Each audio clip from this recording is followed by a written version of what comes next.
I'd like to welcome all of the directors and officers and the attendees today for the July 18th, 2021 quarterly meeting of the Society for Creative Anachronisms.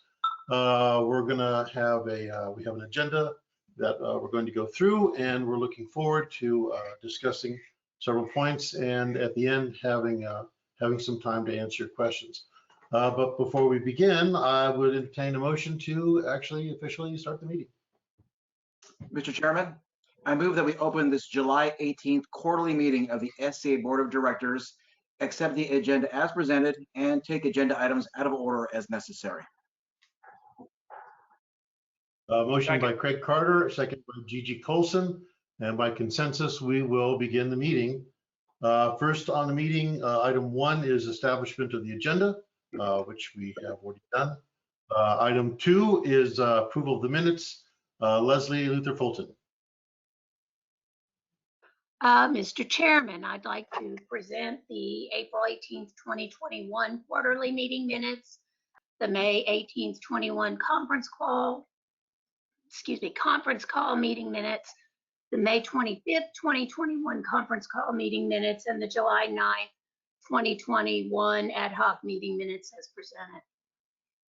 Thank you, Leslie. Should we read through these or accept the fact that all?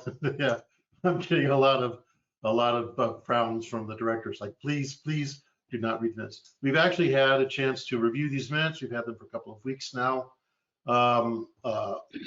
Leslie, do you want to approve these minutes one at a time, or can we approve them all together? You can do it in toto. That's fine. Okay, Gigi. Mr. Chairman, I move that we approve the April 18th, 2021 quarterly minutes, the May 18th, 2021 conference call minutes, the May 25th quarterly conference call minutes, and the July 9th, 2021 conference call minutes as presented. Have a motion and a second by Dale Fong Frederick. All those in favor of approving the minutes as presented, please signify. Any opposed? Any abstentions? Bart, I didn't see your vote on any of those. I apologize. I was an affirmative. Sorry. Okay, so motion passes. Next on the agenda is recurring business. Liz, I think that's yours. Okay, I have some group dissolutions for the board to approve. That's required to be approved by the board specifically. The first one is from Meridiace, the Shire of Flint Marsh, which is Bainbridge, Georgia. According to the Kingdom of Seneschal, this is a very rural group. They have not had much success recruiting more members, and they're tired. They have requested to disband. So I would ask the board to approve the dissolution. Mr. Chairman, I move to approve the dissolution of the Shire of Flint Marsh in Meridiace. Motion by Nellie Degerstrom, second by Dale Fong Frederick. All those in favor? Any opposed? Any abstentions? Motion passes. Okay, thank you. Next from Drachenwald, the Shire of, I don't speak German, I'm probably going to get this wrong, Nebelwald, which is Grafenwohr, Vilseck, and Hohenfels towns in Germany. This shire actually stopped existing, according to the Kingdom of Seneschal, years ago when the U.S. military presence was drawn down, but there's no record that it was officially dissolved. It's now considered part of the barony of Knight's Crossing, but in order to deal with money that the kingdom is still holding for the shire, they need to have a record of its dissolution. So since we can't find a record that it was ever put in the minutes, I'm asking the board to officially dissolve this shire. Okay, thank you. Motion. Go ahead, Craig. Mr. Chairman, I move to approve the dissolution of the Shire of Nebelwald in the Kingdom of Drachenwald as proposed by the Society Seneschal. Motion by Dale Fong Frederick, second by Craig Carter. All those in favor? Any opposed? Any abstentions? We're just stuck on me today. Motion carries. Okay, Liz? Okay, next one is the Outlands, the Canton of Fox Hollow, which is a canton of the Barony of Karatha, which is in the Denver metro area. They have 7 national members, 3 of whom are about to move away. Those members are all officers. They can't find replacements, so the canton wishes to be dissolved and just fold back into the barony. So I'm asking the board to approve that. Chair just recognizes Jennifer Krockmull. Mr. Chairman, I move that we regretfully accept the dissolution of Canton of Hawks Hollow in the Outlands as proposed by the as proposed by the Society Seneschal. Motion by Jennifer Krockmull, second by Dale Fong Frederick. All those in favor? Any opposed? Abstentions? Motion carries. Okay, Liz? Okay, last one. Again in the Outlands, and again a canton of the Barony of Karatha, the canton of Ravenhurst. Per the Kingdom Seneschal, this group has been inactive since the beginning of 2019, so well pre-COVID, and they don't have a warranted seneschal. Again, any members that are there can participate with the barony. They're still part of the barony. So I'm asking the board to recognize, to move to dissolve that canton. Okay, motion. Jennifer? Mr. Chairman, I regretfully request that the Canton of Ravenhurst in the Outlands be dissolved as proposed by the Society Seneschal.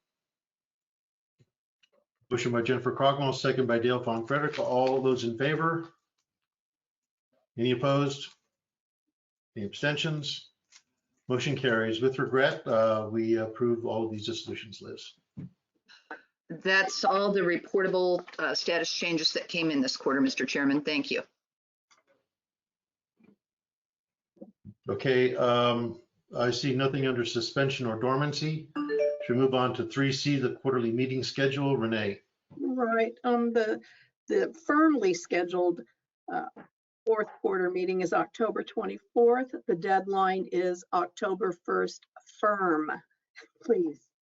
Louise this will be her first quarterly meeting agenda that she'll be working up, so please be kind to her.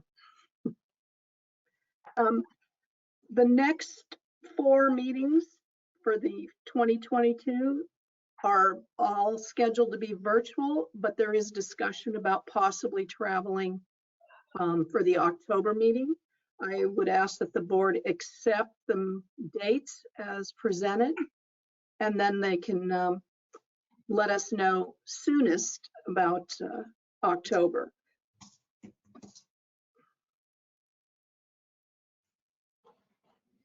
Okay. Does anyone see any problem with this discussion on this?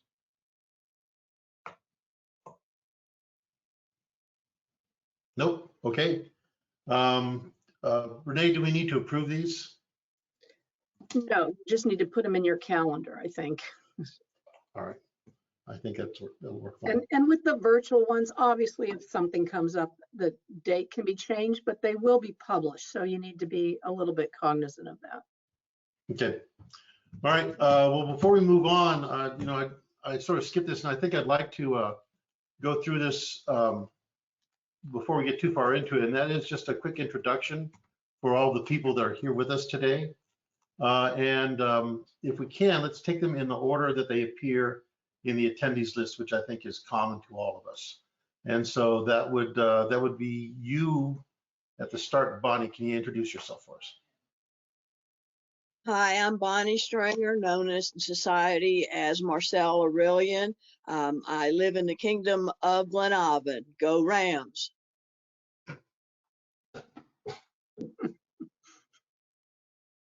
Charlotte, you're up.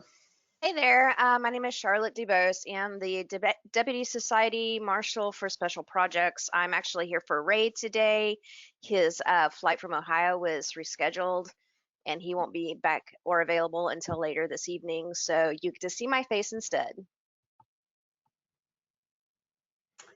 I think I'm next. Hi, my name is Craig Carter. I've been on the board since the end of 2017. I'm stepping off soon. I'm ombudsman for the kingdoms of the East, West, and Kaid, as well as the heralds. And very glad to be with you today. Hello, I am Dale Fong Frederick. I am from the East Kingdom, where I am known as Jabril Al-Dakel. I have been on the board for a hot minute. I am the ombudsman for Antir, Anstiora, Glenaban, and Trimeris. And I'm Dan Watson. I'm the current board chairman. I'm the ombudsperson for the Finance Committee, the Census Committee, the Peerage Committee, and there may be another one in there that I'm forgetting. I'm from Artemisia. I'm known the SCA as Sir Bartholomew Hightower.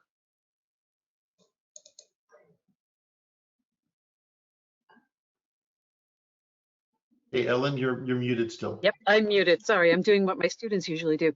Hi, I'm Ellen Ralston, and despite my accent, I live in the Principality of Insulae Draconis, which is England in the Kingdom of Drachenwald. And I am known in the society as Mistress Ariel of Lindisfarne, and I am the editor of Complete Anachronist. Hello, I'm Gigi Colson. I stepped up to the board in October of 2019. In the society, I'm known as Giada Alberti. I live in Antir, and I'm the ombudsman for Athelmark, Avakal, Drachenwald, Eldemir, Lakak, and the corporate DEI officer. Hello, I am Jennifer Krochmal. I reside in the Kingdom of Atlantia, and I am ombudsman for the kingdoms of Calontir, North Shield, Outlands, and for IT and the Communications Committee. Hello, I'm Jennifer Smith. I am the Society Herald. I in the SCA, I'm known as Emma de Featherston. I live in the Kingdom of Onstior in the soon-to-be Principality of Ventheim. Hi, I'm Jessica Van Hedem. I'm the DEI corporate officer. I live in the Middle Kingdom, and in the SCA, I am Zara.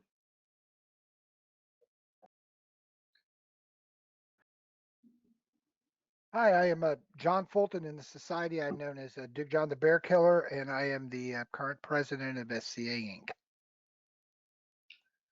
Hi, I'm Leslie Luther Fulton. I'm the executive assistant to the board. In the SCA, I'm Jane Fowler of Englewood from the Kingdom of Glenaban. Go Rams. Go Rams.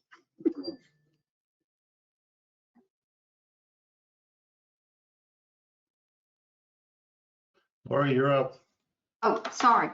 My order is different. My name is Laura Pate, and I am Special Projects Deputy under the President of SCA Inc. I'm from the Kingdom of Meridies. My SCA name is Celestine Day Chatham. Go Meridies. Hi.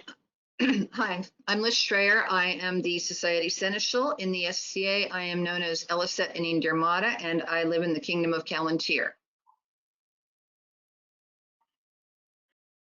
Hi, I'm Louise Ducray. I'm the Vice President for Corporate Operations Elect, and I came on in June.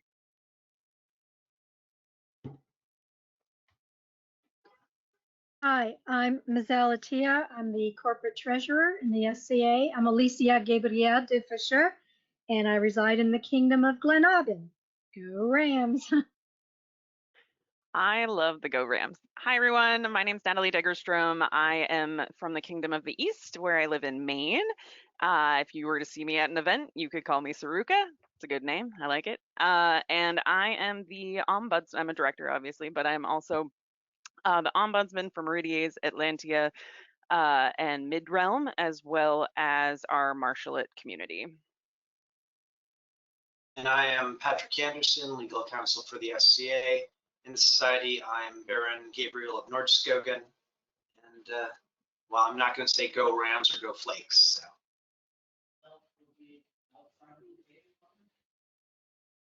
Good morning. I'm Pug Vainter, director member elect to replace Mr. Carter at the end of his term.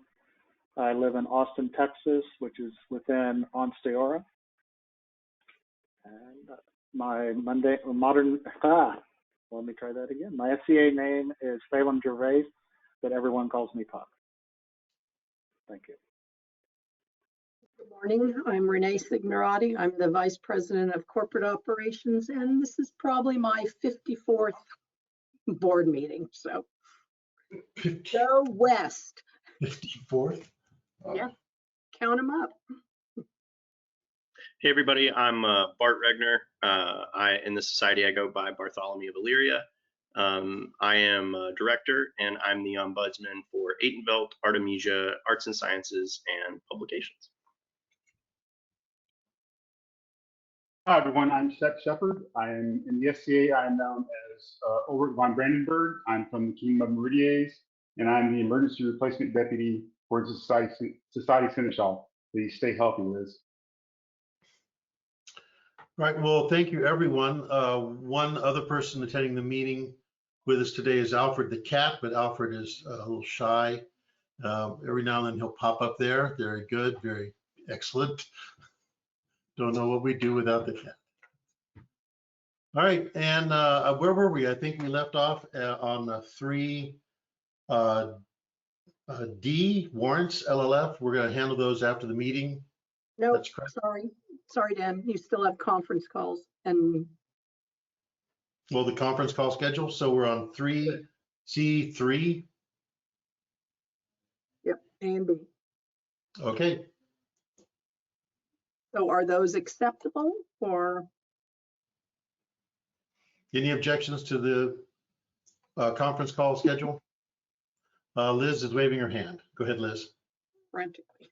I have a problem with October 2nd. My husband and I are going to Gulf Wars. That's supposed to be the opening day for Gulf Wars. So I can do it if I absolutely have to, but it will require us delaying our trip by a day. So if that one could be moved earlier, that would be great. The board you guys can discuss it and let us know. Yeah, I'm going to be Gulf Wars also. And normally, you know, we could probably attend by cell phone, but at that time with those many people there, I think the cell phone signal is going to be pretty bad. So just come up with another date on email and we'll book it. Okay, well, with the exception of 3C3B, the October conference call, by consensus, we'll approve the schedule here. Thank you. All right, 3D warrants.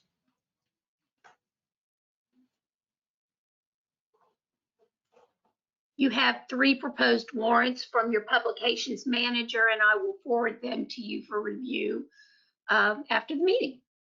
Perfect, thank you. And you've got the next one too, Liz, 3E ongoing projects. Nothing to report there? Okay. Oh, no, we have. You mean Leslie?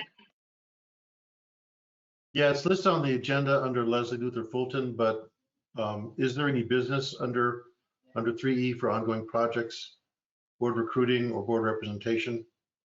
Board recruiting is actually Natalie. Yep. So board recruiting, we just picked our latest board member, which you've all met. Welcome, Pug. Thank you for being here on such short notice. We greatly appreciate it, and it's definitely a great opportunity for you to observe. We are continuously recruiting, so if anyone knows anyone who they think would be a really great member of the board, or perhaps a good committee member or anything like that, we are always taking resumes. So please think of your friends and recommend them. We welcome it. Thank you. Okay, thank you. All right, moving on the agenda, number 4, old business. The only thing under that is the new patent order proposal. If you'll remember, at the last quarterly meeting, I gave an update on the patent order proposal. We've been receiving comments on it. The deadline for comments was June 21st. We want to put a survey out on the members section of SCA.org. We discussed it yesterday, and I've been working with the members only team. It looks like the survey is about ready to go. We had a couple of last minute glitches in terms of registering people. We want to make sure that people don't take the survey more than once. I think those have been ironed out. We had discussion during the planning session yesterday. We're going to go through the final wording on the survey, give the directors a chance to review it, as well as a FAQ. And as soon as those are done, which I expect will be in the next week, we should see the survey up on the member section of SCA.org. All right, number 5, new business. First item under that is the Fencing Marshal's Handbook. Natalie, do you want to do that, or Charlotte, would you like to present that part? Yeah, I believe Charlotte was going to present the handbooks. Okay. For the Fencing Marshal's Handbook, there was a mathematical error found in the fencing rules from January 2020. It was regarding a conversion from inches to millimeters. I did send a final copy of the Fencing Marshal's Handbook previously, but the correction is on armor requirements, which is page 19. It was published under section 9.2.1 for cut and thrust combat. Elbows must be further protected by a minimum of resilient padding at least 1/8 inch, parentheses 12 millimeters thick. That was actually incorrect. The conversion there is 3 millimeters, and we'd like to present that to have it corrected to read 3 millimeters thick instead of 12 millimeters thick. Okay, and before we move on to the other one, do we want to see a motion for approval of the change to the fencing handbook? Natalie? Yep, Mr. Chairman, I move to approve the updates to the current Fencing Marshal's Handbook as presented. Motion by Natalie Degerstrom, second by Ross Regner. All those in favor of the proposed changes to the fencing handbook? Any opposed? Abstentions? Motion carries. Okay. Charlotte, item B. Armored combat with rebated blades, Marshal's Handbook. Yes, sir. The armored combat with rebated blades, Marshal's Handbook. Ray had requested that be moved to its own handbook previously. That has been submitted for approval. The final version was sent previously as well. Okay, the directors have had a chance to review the Armored Combat with Rebated Blades Handbook. Is there any discussion about this? Any questions about this? Jennifer. The only question that I have is why it is being asked to be removed from the handbook at this time. It's been under heavy fighting, I guess, and people have been recognizing it as being under heavy fighting. And so I'm just curious as to why the change is being requested. Absolutely, I can actually answer that. If all of the other marshalate disciplines actually have their own handbooks, they are set aside as in their own handbooks. This is to help bring them in line with that, with the other marshalate disciplines. And in addition, the Society Marshal has fielded multiple questions. People have been confused with thinking that the standards for both section apply to both combat forms. So this is to also help alleviate some of those issues as well.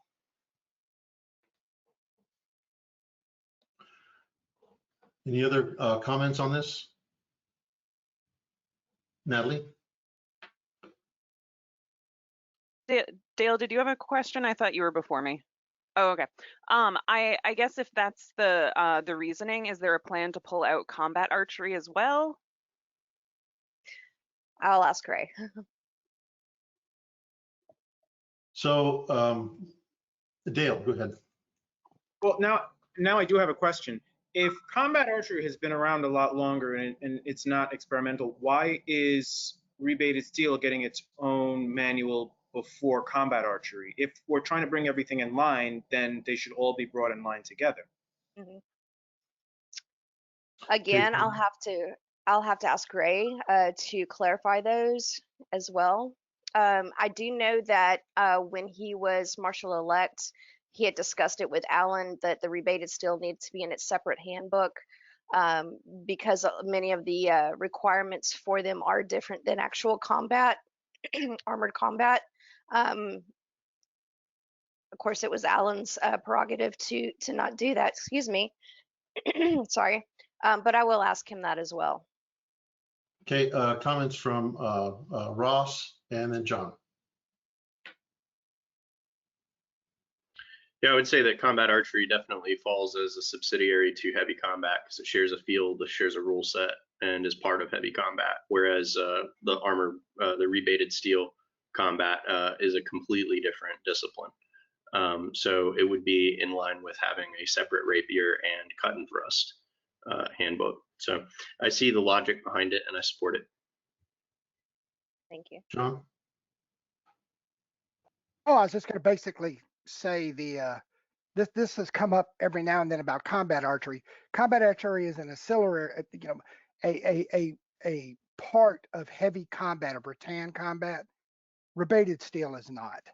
And there are very definitive armor requirements that, like every other activity that deals with live weapons, other animals and stuff that are actually on the field that do not interface with rattan and heavy combat, it needs to have its own handbook for ease of understanding for everyone involved.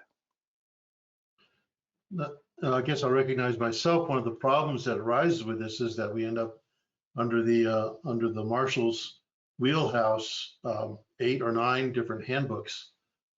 We had some discussion about this at the meeting, and I'd like to recognize Renee Signorati. I did it. Yeah, Charlotte, we have been discussing about these right now. If this rebated steel handbook is passed, that means the marshal, it has 8 handbooks that we manage, and a lot of them have errata sheets that aren't really kept up. We don't know if they've been merged. You know, it's somewhat of a jumble right now, and Teresa's about ready to lose her mind over it. So the discussion is to possibly think about working with the publication manager and having this be one handbook with obviously, you know, each separate handbook will be part of the one. The marshal's handbook will be the primary, and then the other, all the other secondaries will be included. We need to somehow come to fix this problem. We cannot tell if everything is current in the handbooks we have because of all the different errata sheets, and they're not maintained. They're not, you know, we're not communicating about this, and that is a problem. These handbooks are sold and they're also, you know, put on the website. So anyway, this is a topic that we need to work on. So why don't you have Ray call me next week, and we'll, you know, we can start the discussion. Okay, I sure will. Thanks. Chair recognizes Jennifer. Mr. Chairman, I move that we table this particular issue until we can get more clarity on what the result will be, and maybe put it on the agenda for the next conference call. Okay, by consensus, we got a second on this. Any opposition to tabling this for the time being? None. Okay. Then let's see. I think where we are on 5B is for a motion. You have some hands waved. Oh, I'm sorry. Go ahead, Renee. Is this a table and a come back when it's ready, or a table and a remand? Oh, we don't actually have a motion on the floor for this. So point of order. That doesn't matter. You have an item on the agenda. Yeah. So Chair recognizes Ross on the point of order. Point of order. Yeah, there was a motion to table. It was seconded. We should vote on it, and the board can pick it back up anytime they want, put it back on the agenda anytime they want. So we don't necessarily have to remand it if we don't want to. So at the motion as it stands, if we support it with a 2/3 majority, because it does in fact limit debate, we can then pick it back up at a later date, you know, at the direction of our Vice President of Corporate Operations via the agenda. Before we vote, Jennifer, clarification. Just one moment, Leslie. Before we vote, Jennifer, can you please restate the motion? Sure, Mr. Chairman, I request that we table this issue until there can be more discussion as to what should happen with the different handbooks and how that should be handled. Okay. Leslie, did you have clarification? Yeah, well, I have a request for clarification. I did not hear a second on that.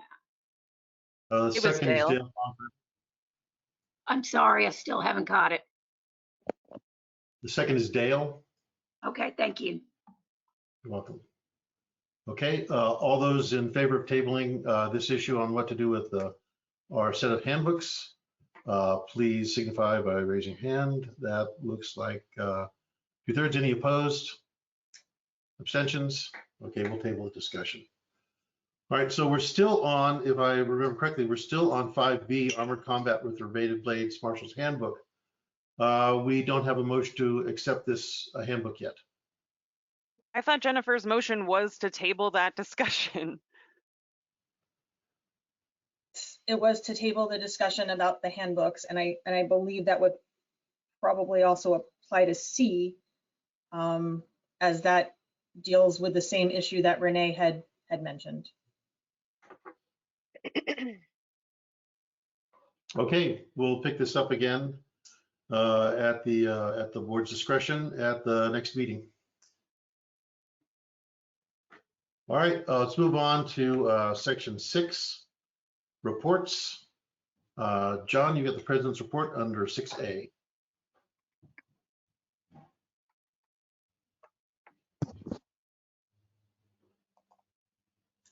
Oh, my mic is on. Thank you for your patience.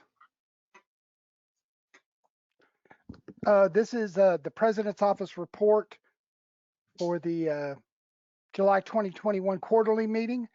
The requested board action. I would like to recommend to the board that Corpora 10 grievances and sanctions, B grievances, be removed from Corpora and placed elsewhere as a separate document. 10B grievances, including both parts 1 principles and 2 procedures, was written as an article originally as one of the few areas of Corpora that is not required to be used. Corpora 10A general contains pertinent and information regarding use of hate speech and the SCA definitions and the procedures to handle such complaints. Other areas of A are also useful, but we need a bit of editing if the grievances and sanctions part for the grievances, principles, and procedures is removed and placed elsewhere. The principles and procedures do have a place as recommended course of action in some circumstances, but currently the inclusion of this in Corpora has caused numerous misunderstandings, particulars in areas in which current SCA procedures and rules clash with the recommended nature of the non-required principles and procedures. Just ask the board to put this out for comment and see what the membership and participants feel about taking this particular part of Corpora out and placing it elsewhere.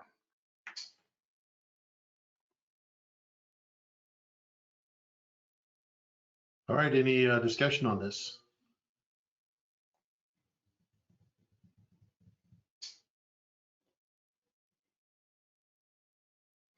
I don't see anyone raising their hands here. Director Regner. Mr. Chairman, if I may, I'd like to make a motion. I would like to accept the Society President's recommendation to release these potential changes for comment.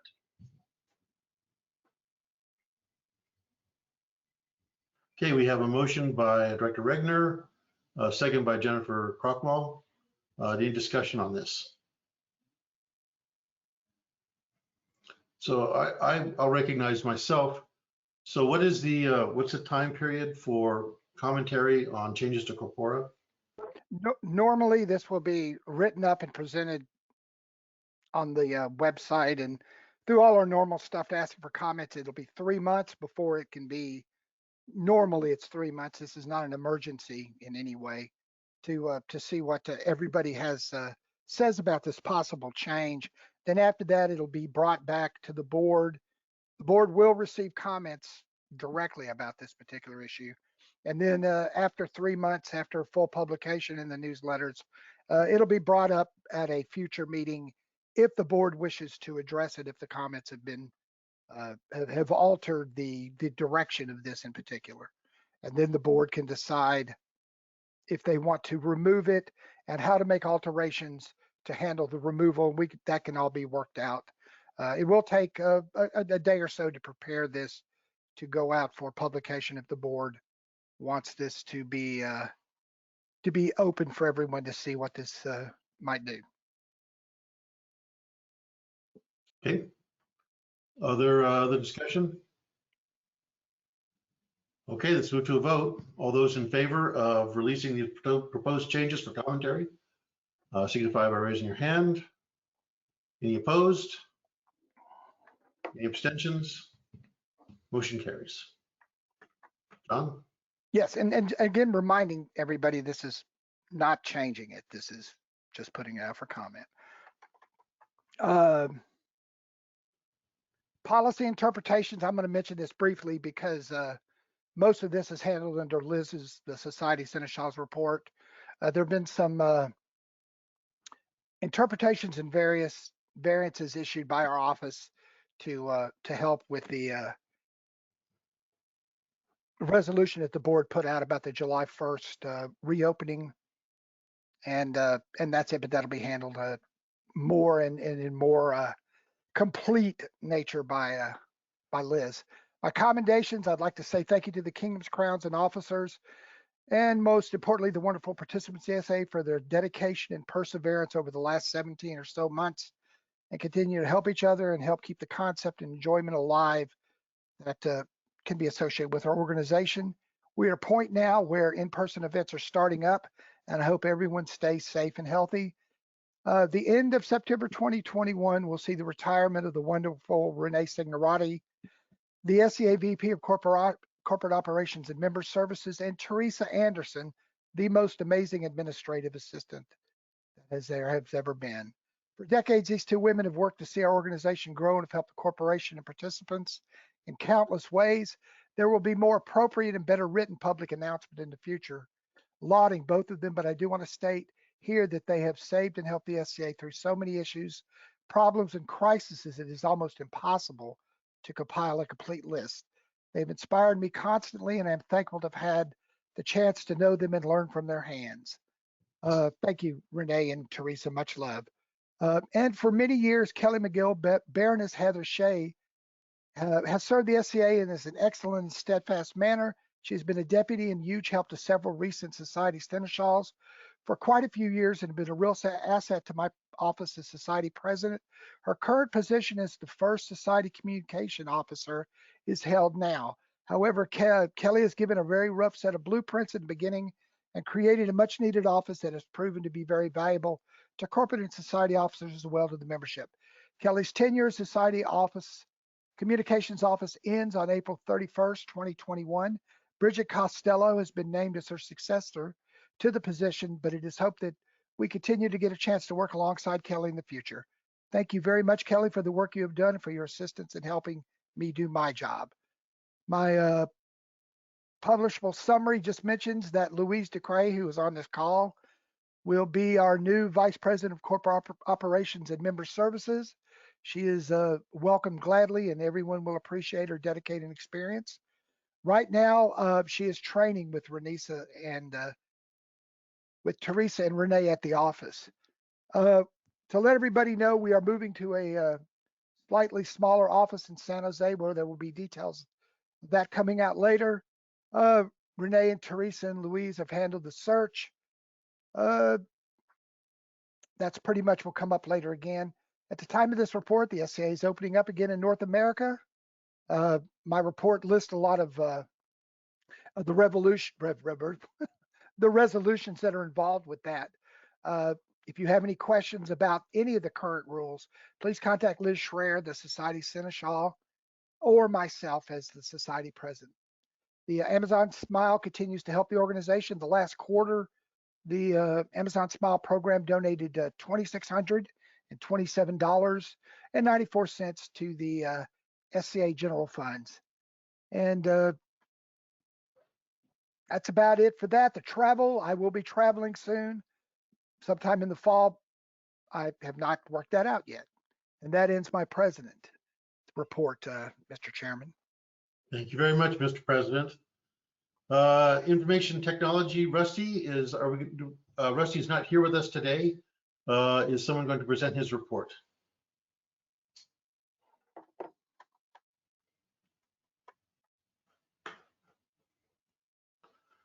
Leslie's nodding yes.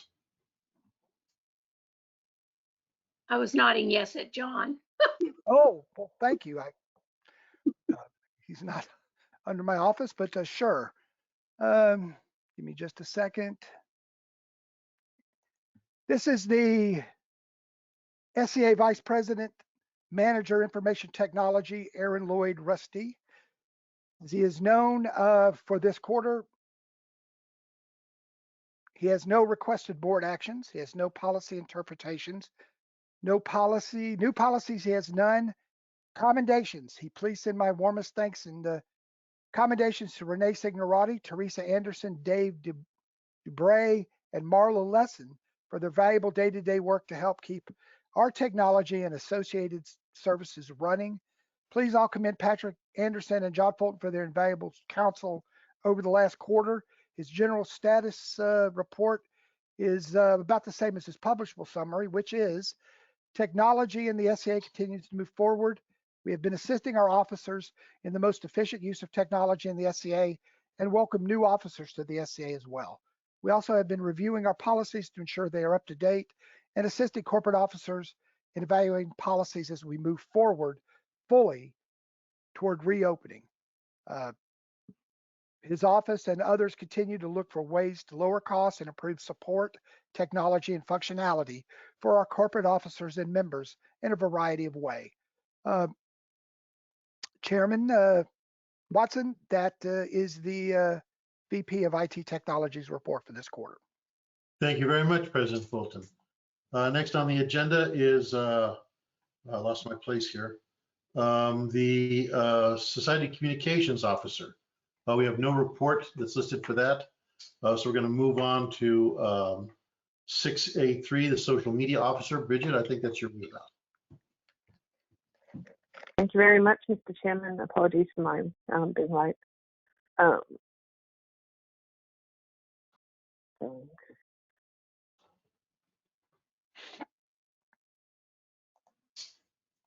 There's pesky tabs when you move just at the wrong moment. Okay, so I have no specific actions or policy interpretations for the board for this particular quarter. In terms of new policy, a copy of the current draft of the social media handbook was provided to the board. Happy to take any questions about that matter, but I will be seeking out of session approval at the next conference call. I would like to commend to the board's notice the Minnesglyn Learned Discourse in Drachenwald, which has been running online for a lot of the pandemic's times, and is hosted by Lady Isabella Maria Vasquez de Granada, who has done a great job finding teachers, hosting and keeping a consistent delivery of regular sessions going. The classes have had visitors from around the kingdom.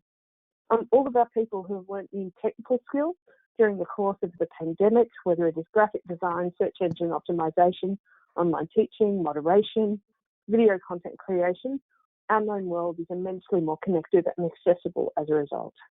The Shire of Danegeld in the Kingdom of the West, their first ever TikTok video received more than 65,000 views and nearly 8,000 likes, and I'd recommend people to have it. For the board to notice, TikTok has been endorsed by my office as an official platform. We had been trialling it for the previous year.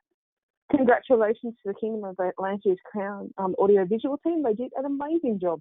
They utilised Facebook and video to bring the event to the populace of Atlantia and the known world. Not only were the finals and the Royal Court streamed, there was a dedicated YouTube channel for the list too. This team deserves many vivats.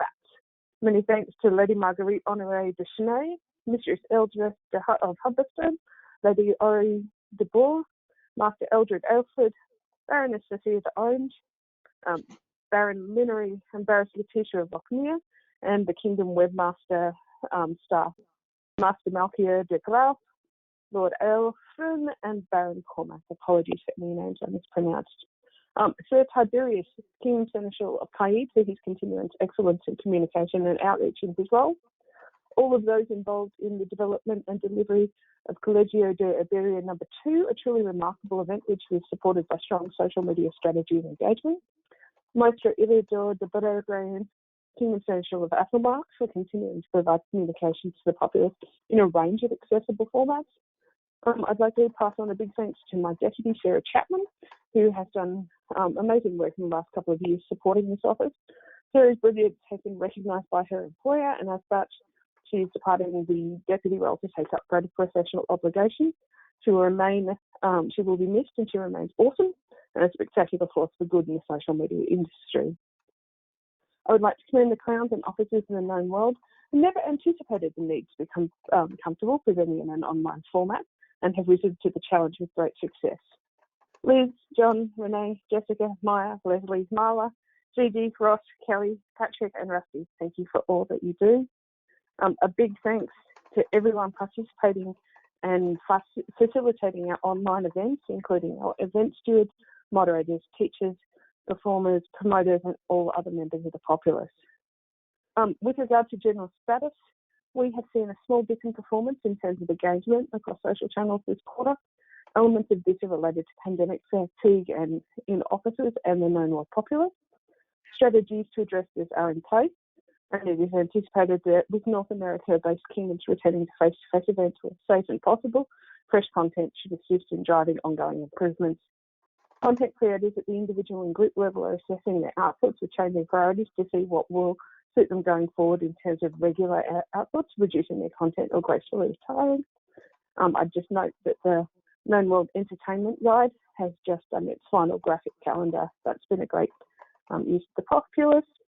A small number of kingdoms are looking to maintain a hybrid sort of in-person/virtual event model for key kingdom events to ensure they remain accessible to multiple audiences, as well as retaining existing engagement.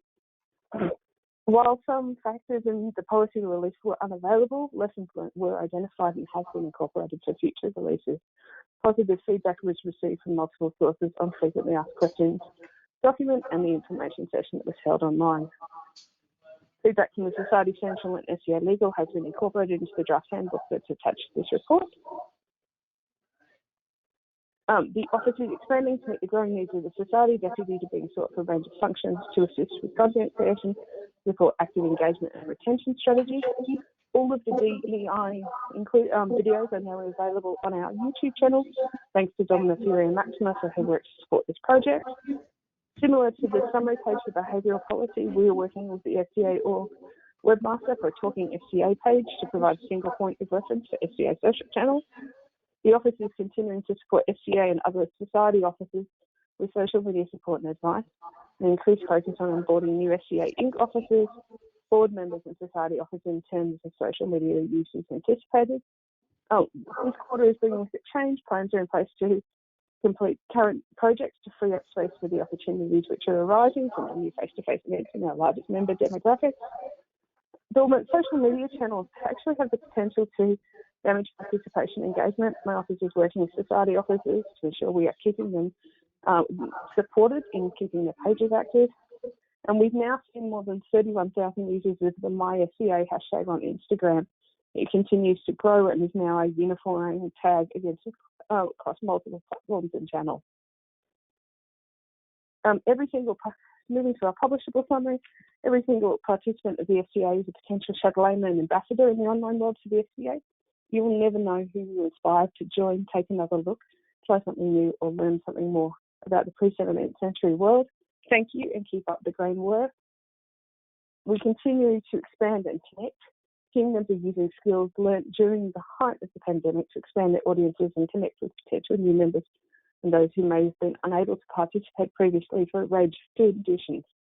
My congratulations and appreciations to all those assisting the SCA to continue to travel the social media path and evolve. At present, in terms of travel, Australian borders are still closed, but we are likely to open for international in 2022, and I will be looking to connect with more people then. Thank you, Mr. Chairman. Thank you, Bridget, for that very brief report.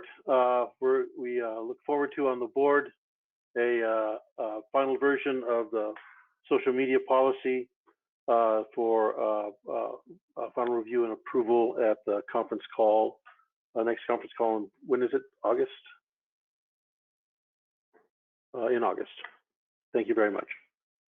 Okay. Next we have, Society DEI Officer, Jessica. Oh, thank you, Mr. Chairman. So I have, I don't have any requested board actions or policy interpretations. As far as commendations, I'd like to commend the Barony of Terra Pomeria for their work over the last year plus in creating a very robust library of resources and classes, many of them DEI related. I taught there, I know several other folks who taught there, and they have done an amazing job of really curating a lot of information for folks.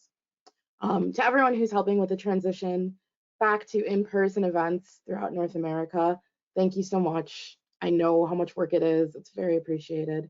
Thank you to Marla for assisting me in getting a new page together for all of our conduct and behavioral related policies, as well as all of the various other updates that she's worked on SCA.org. As always, many thanks to Bridget, Liz, John, and everyone else working alongside in this trying time. And also, as always, I am endlessly grateful for my deputies, as without their support, I would be overwhelmed. So thank you so much. I have a very brief kind of status update. So the official DEI Facebook page, which will be linked to in the official report, has a variety of classes, interviews, and panels available as we begin to transition back to in-person events.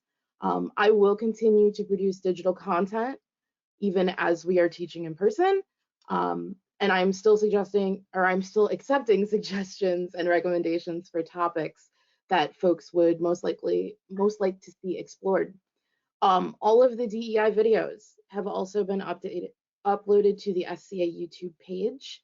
So for more questions on any of this, please do feel free to either message the Facebook page or email me directly at equity@sca.org. You can also learn more about the corporate officers and board members and chatting with corporate, where Bridget and I will be interviewing the folks who are working with us to keep SCA Inc. moving along. I continue to teach various classes on topics related to DEI, as do our many Kingdom DEI deputies. We also have several baronial DEI officers at this point. Please do not hesitate to reach out to me if you would like to know more about when these classes might be scheduled for, or if you are interested in scheduling these for your area, and I will do my best to facilitate this. And that's it. Thank you. Thank you, Jessica. And before we leave this this part of the meeting, I'd just like to add my commendation, my thanks to the communication team, including Bridget and Jessica on the DEI side, and Kelly, who have done just a fantastic job throughout this entire pandemic, keeping us, together and working in some semblance of togetherness. I just can't imagine us trying to get through what we've been through in the past year and a half without having some way for all of us to communicate together and someone to help sort of keep it all glued together. So thank you very, very much to both of you. So, Bridget, what time is it there? That's my question. It is 3:55 a.m., Mr. Chairman. 3:55. It is. Yeah, and it's our winter, so it's a little brisk. You're a saint, Bridget. Oh, well, thank you very much for getting up at 3 a.m. for this meeting. I cannot even imagine. Okay, so moving on. 6B, Vice President of Operations, Society Seneschal. Liz? Okay, thank you, Mr. Chairman. To start with, I have a few COVID-related variances that I've granted since the May 25th conference call. These were all things that were occurring in June under the rules that the board had in place at that time and were variances that were requested. First one is out of Atlantia. They asked for a variance to hold a small event at a private home. The property owner required proof of vaccination to come on the property. The event was held June 26, 2021. They capped attendance at 50 persons. They required pre-registration.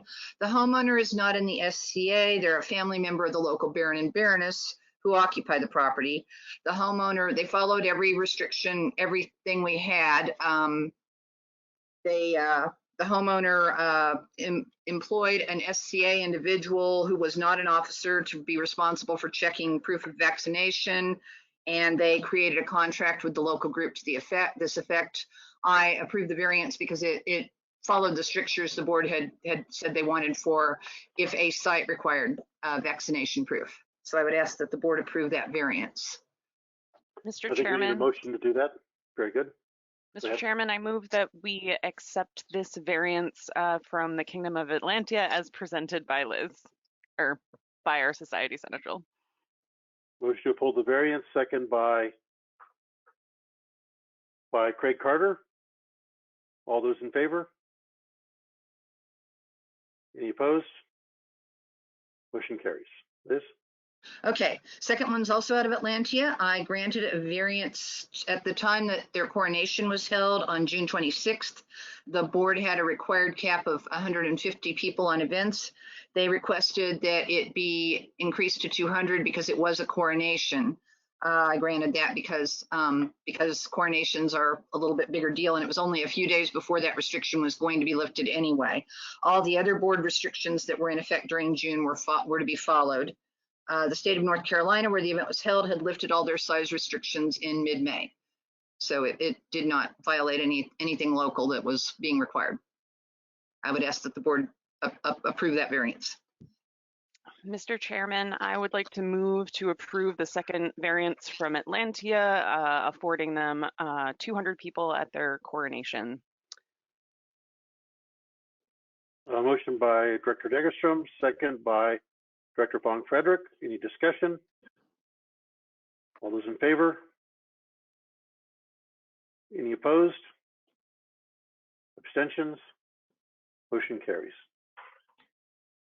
Liz? Okay, next one's out of Onsteora. They asked for a variance to, again, in June, the board was not allowing any sort of food to be distributed at events by anyone other than bottled water.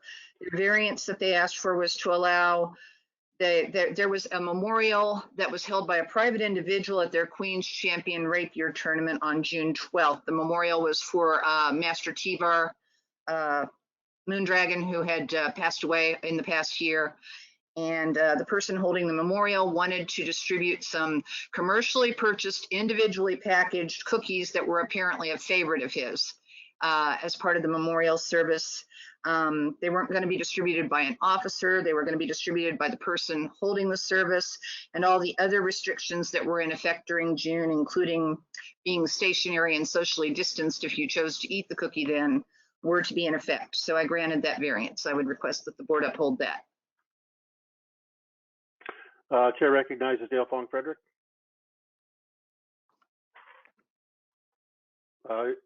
Unmuted.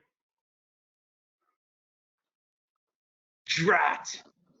Mr. Chairman, I move that the board approve the variance granted to the Kingdom of Onsteora in June of 2021 by the Society Seneschal. A motion by Dale Fong Frederick, seconded by Jennifer Krochmal. Any discussion? All in favor? Please signify with your hands. Any opposed? Abstentions? I'm sorry, Gigi, you were in favor or opposed? Just sort of carried over a little. In favor? Okay, good. All right, all in favor. Any abstentions? Motion carries. Go ahead, Liz. Okay, this one is out of Caid. They asked for a variance to allow possible attendance of up to 200 at a brigade practice, fighter practice that was held in, I believe, San Diego on June 20th. California at that time had lifted their attendance restrictions. All the other board restrictions of masks and so forth were to be followed. The Kingdom Seneschal didn't expect as many as 200 people, but he thought it was possible that it might exceed 150 somewhat, and they required pre-registration. I granted the variance for it to have up to 200. Okay, Chair recognizes Director Carter. Mr. Chairman, I move that we uphold the variance granted to the Kingdom of Caid by the Society of Seneschal, allowing attendance for up to 200 individuals at the brigade practice on June 20th. Motion by Craig Carter, seconded by Jennifer Krochmal. Any discussion? All in favor? Any opposed? Abstentions? Motion carries. Okay, Liz.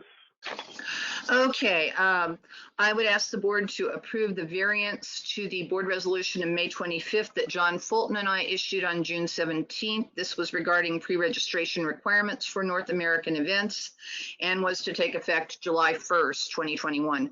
The board had kind of informally approved this in principle. We ran it past y'all. You said you were good with it.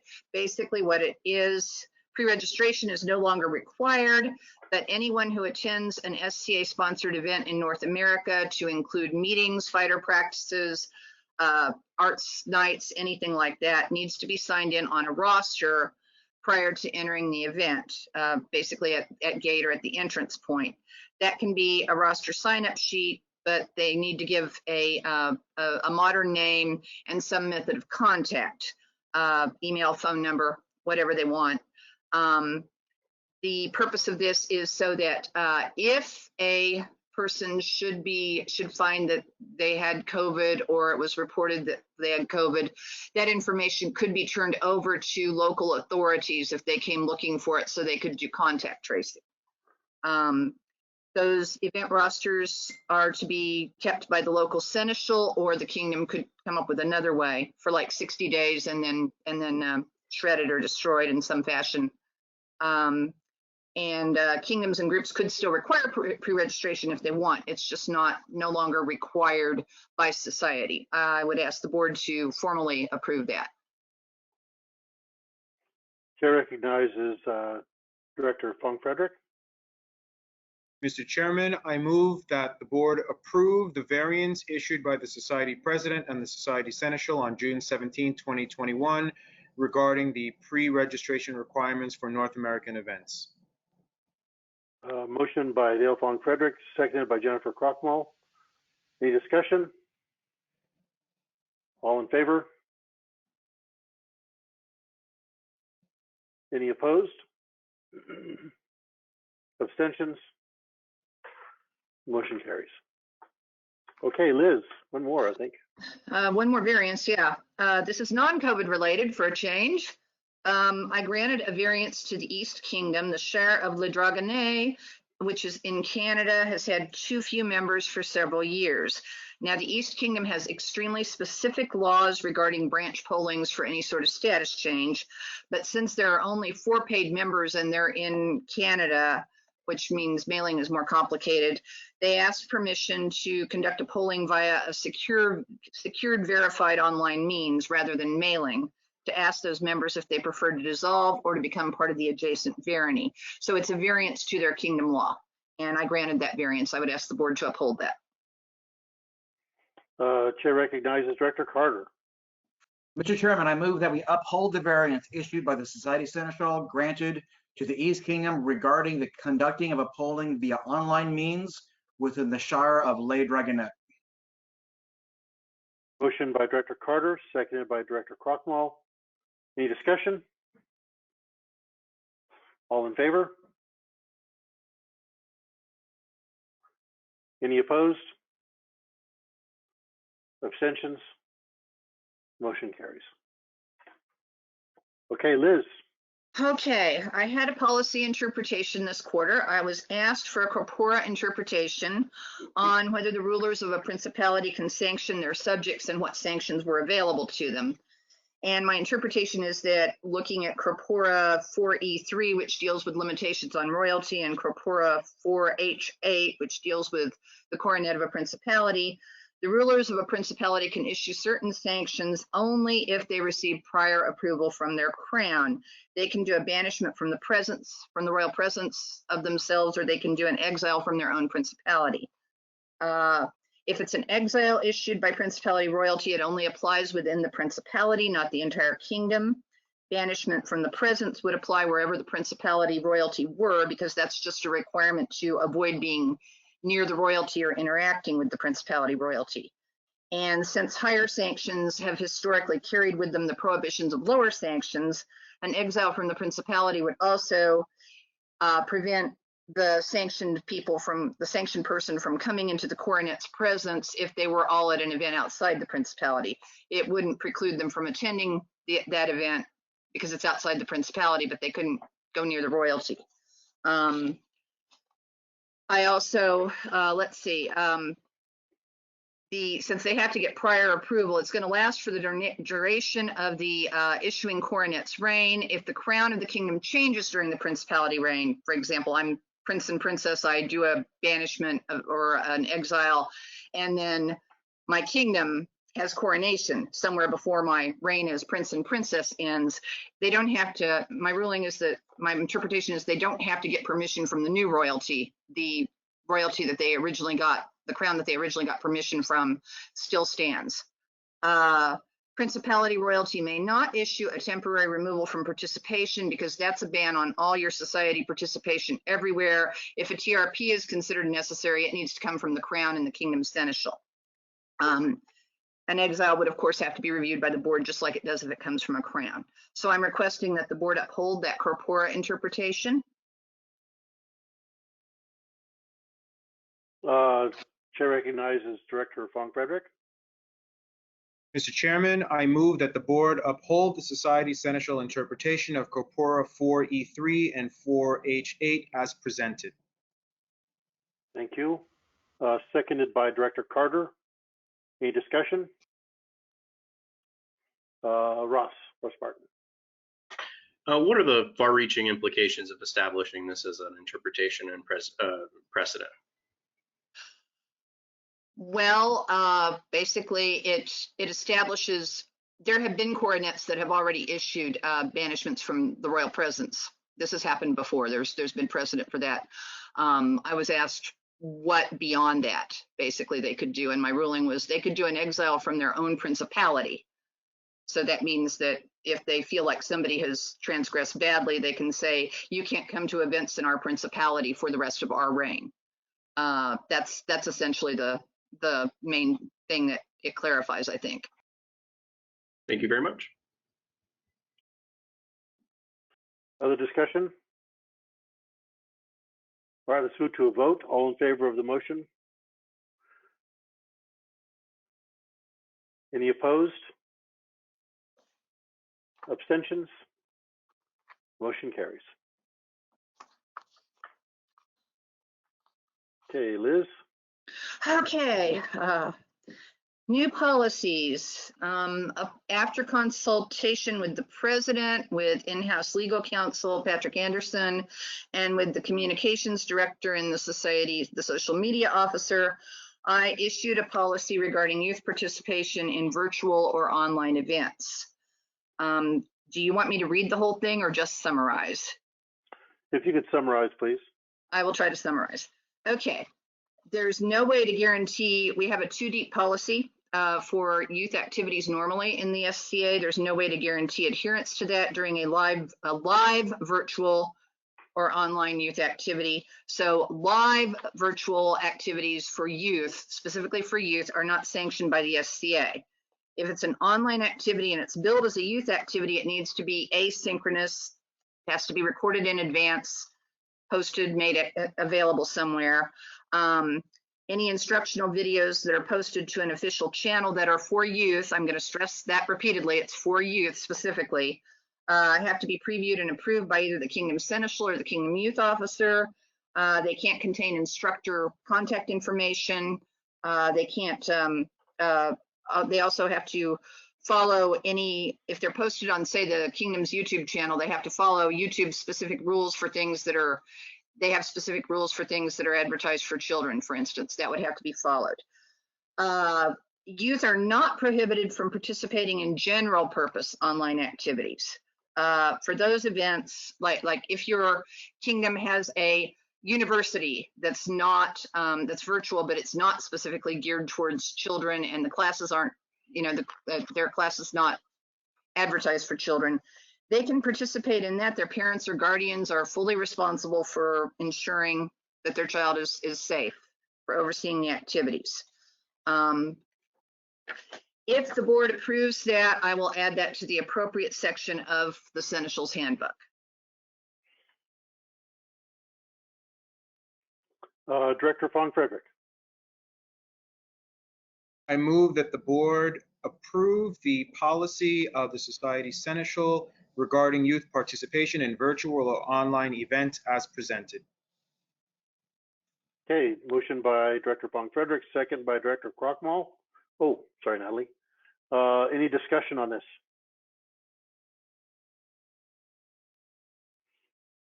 All right, all those in favor?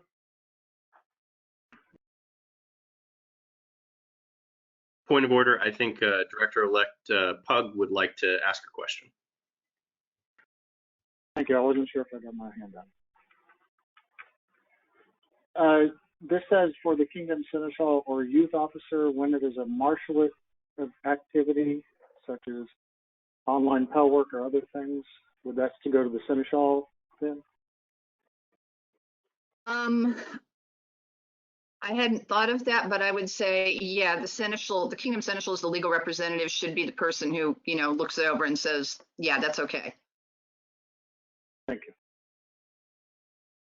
All right. Sorry about that, Pug. Thanks, Bart. All right. Other discussion? All right. All those in favor?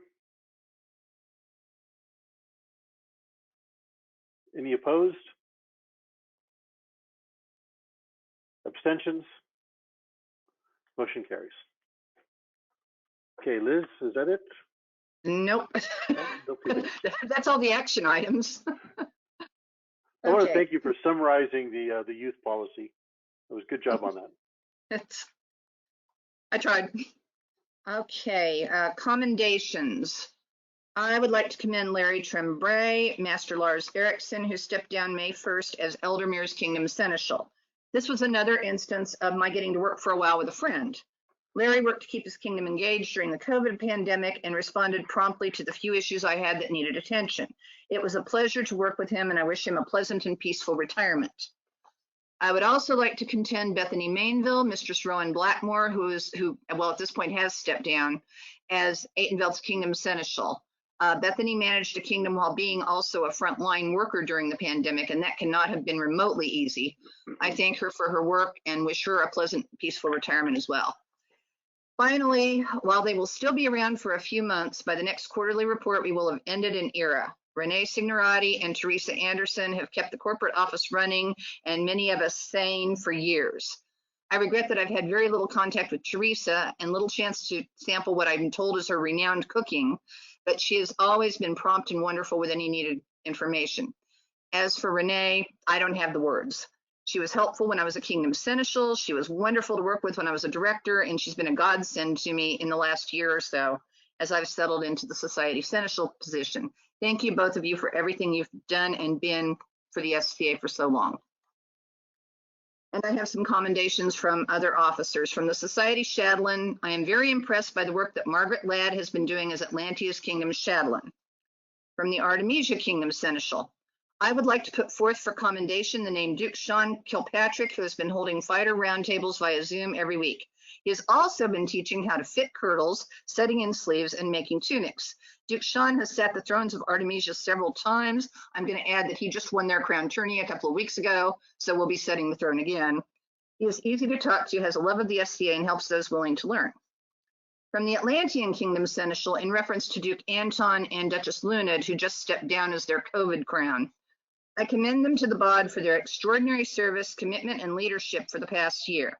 They rewrote the roles of king and queen to meet the needs of the kingdom during COVID and provided a blueprint for how to be a virtual crown. Without their support and leadership, my own job would have been nearly impossible this year. Also from the Atlantean Kingdom Seneschal regarding the University of Atlantia, I applaud Mistress Andrea Calicut for her leadership as the University Chancellor during COVID. I'm not going to spend much time on my general status report. As you may have gathered, it has been a monumentally busy quarter. Since the board decided in late March we were going back to live events, and things changed very quickly as we knew they would. It has been wonderful for the general SCA. There were some communication glitches, but we seem to have survived it. Kingdoms are beginning to hold events. Several of them have had crown tourneys, and things seem to be going relatively smoothly, thank goodness. Find my publishable summary here. Okay, publishable summary, finally. This quarter has seen rapid change in the circumstances surrounding the pandemic, particularly within the United States. Accordingly, the Board of Directors has lifted most restrictions on SCA activities in North America. While our membership and participants in Canada don't yet have as much freedom to resume normal SCA activity, the widespread availability of COVID vaccines in the US and their effectiveness is helping many of the kingdoms to resume in-person activities. While the pandemic has been a very trying experience, some good things certainly came out of it. Virtual classes and events enabled people who have physical, financial, and other limitations to enjoy SCA participation in ways they might not have been able to previously. And many of us who don't normally have those limitations still enjoyed connecting and reconnecting with distant friends and making new friends, and the increased availability of classes on many, many subjects. The many interview programs that arose were a particularly nice feature of the pandemic, as they gave people from across the known world the opportunity to get to know some of their fellow SCA folk in more depth. I hope these virtual experiences continue to some extent, even as in-person activities resume. There was value in them that we should not throw out. Finally, as in-person activities resume, we all need to be mindful that not everyone will have the same comfort levels, and not everyone will return to participation exactly as they did before. Most everyone will need some extra patience and courtesy as we get used to being an in-person community again. Our organization has always espoused the ideals of courtesy and chivalry toward all, and those ideals are even more important going forward. And the one thing that I did have is my Society chatelaine, very briefly, Ann Stevenson, Giovanna Adamari. Ann continues to meet frequently online with Kingdom chatelaines and reports excitement about resumption of in-person activities. Despite COVID, some recruitment has been happening. She's working on a Chatelaine's handbook and especially wants to note the Kingdom of Atlantia, again, for its many engaging online activities during COVID. And that concludes, at long last, my report, Mr. Chairman. Thank you for your indulgence. Not at all. We are very pleased to accept your report. I just want to take a really quick check among the participants here, see how we're all doing. Is there a need for a quick break? Anyone? Okay, all right, let's move on with the next item of business, and that would be 6C, Vice President. Whoa, Dale Fong Frederick. Can we have a quick break? Okay, all right. Well, someone, that's very good. Okay, let's take a 10-minute break and meet back here at the bottom of the hour.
Are we all just being very quiet? Okay, good. We're hunting rabbits. I was really surprised. It was like nobody wanted to take a break, no hands, nothing, and then it was like, look at my notes, turn back, and there's total pandemonium on the screen. Everybody realized coffee mugs are empty. Yeah, sorry to everybody that wanted to see more of Alfred. I am not his buddy. He is not my friend. That's all Ray. So I only get him when it's absolute last resort. Sorry about that, Dan. I was like reading the next section and I caught break as I was looking at the next section, and then I was like, oh wait, I want to go. I think you were not alone. You were just waiting for someone else. I was eyeballs really big.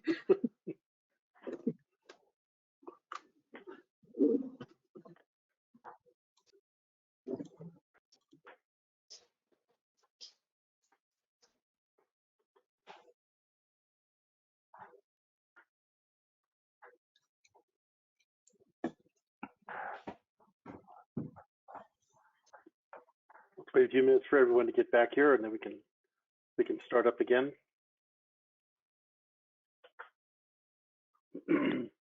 How are we doing on questions?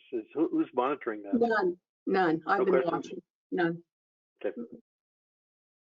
Yeah. Well, let me take this moment to remind people that are tuning in and listening to this remotely that we do have a question and answer period an answer period at the very end with the audience. And we'd like to get the questions sort of compiled ahead of time, if there are any.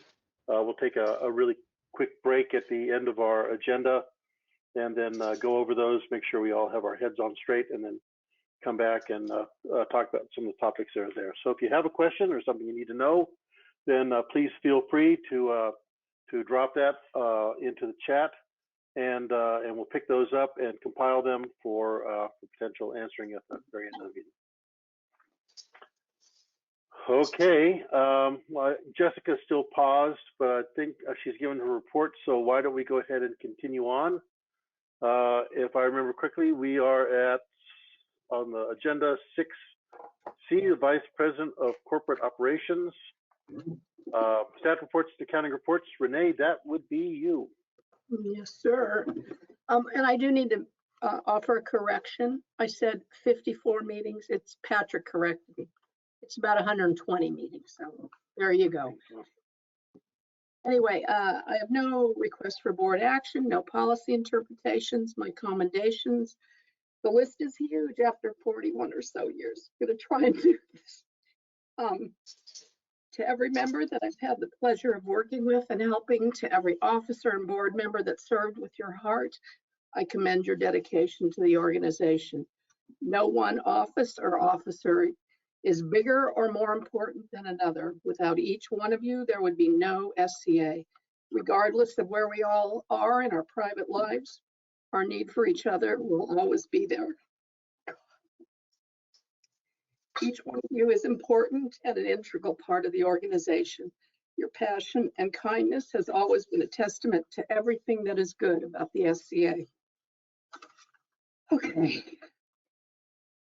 The publication manager, Gloria Woodard, would like to commend a long list of people for their service to the SCA as a whole and as individuals within the organization. Particularly during the pandemic, the publication team has worked diligently to provide content for the newsletters and other publications.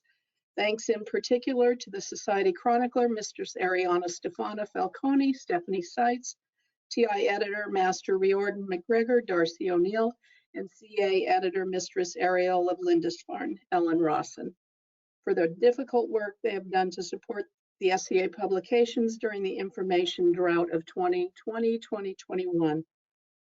Additional thanks go to Sue Gilbert, who wears so many hats and contributes in so many ways. To these fine people and their staff, thank you for a job well done. The Membership Assistance Fund continues to be utilized. We've distributed $1,274,000 in assistance to date, with a balance of $46.63 remaining in the fund.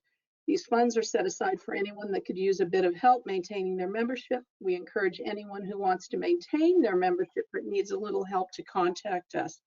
We're very happy to announce that the mobile membership card project has been completed. By logging into your membership, you will be able to access the mobile card, proof of membership tab. You also have the option to store it on your device for easy access. The instructions for setting up quick access can be found at sca.org/member-services. The event module is back in operation. To date, we have had 20, well, this is not true anymore, 26 events running through the module with more scheduled to be added. The accounting specialist, Ms. Alatia, is the supervisor of this module and has done a great job training a myriad of people in the setup and management of events.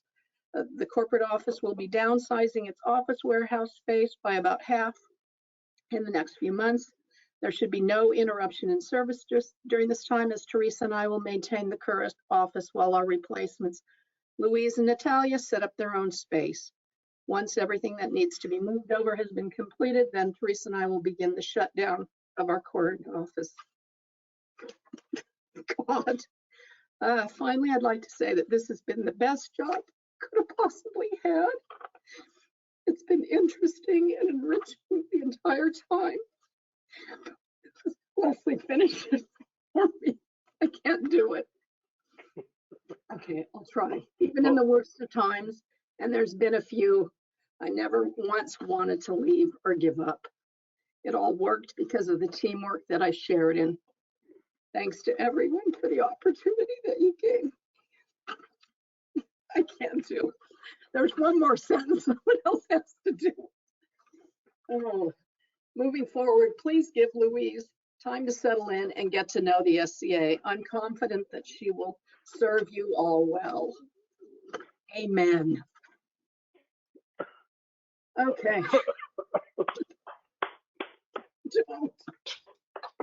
Oh, I was going to do this tough. Oh, I'm sorry. Renee, I was going to wait till the end to do this, but you know, no, this is, you know, well, first of all, it's with regret that we accept your very last quarterly report. It's just really shocking to say that. I have to say, you've been there ever since I've been here. That's all I can remember is you at the corporate headquarters, and you have made this corporation and a large part helped shape this society, and we are forever in your debt. There's just, and we just love you. That's all there is to it. There's just so much love. I picked a big one, then I'm not so good. except when you're angry at us, so there's no love there after that. But, I'm Italian. I can't help it. So I'd invite anyone that's here that would like to say something, anything to Renee. Now's the time to do it. Dale. So I came on as a baby director not long ago, and the first thing I heard was Renee's leaving. Oh my God, the SCA is falling apart. And I did not understand quite how true that statement was. You are more than just an institution. You are one of the pillars that makes this organization work. You are welcoming, you are encouraging, you are supportive of all of us in ways that I don't even know how to say how grateful I am for. You're more than just our VP. You are like our office mom. You are fantastic. I'm really gonna miss you. I'm really, really deeply gonna miss you. Thank you for everything. You can call me anytime. You want to talk? Call me. We're good. I'm gonna keep that. Absolutely.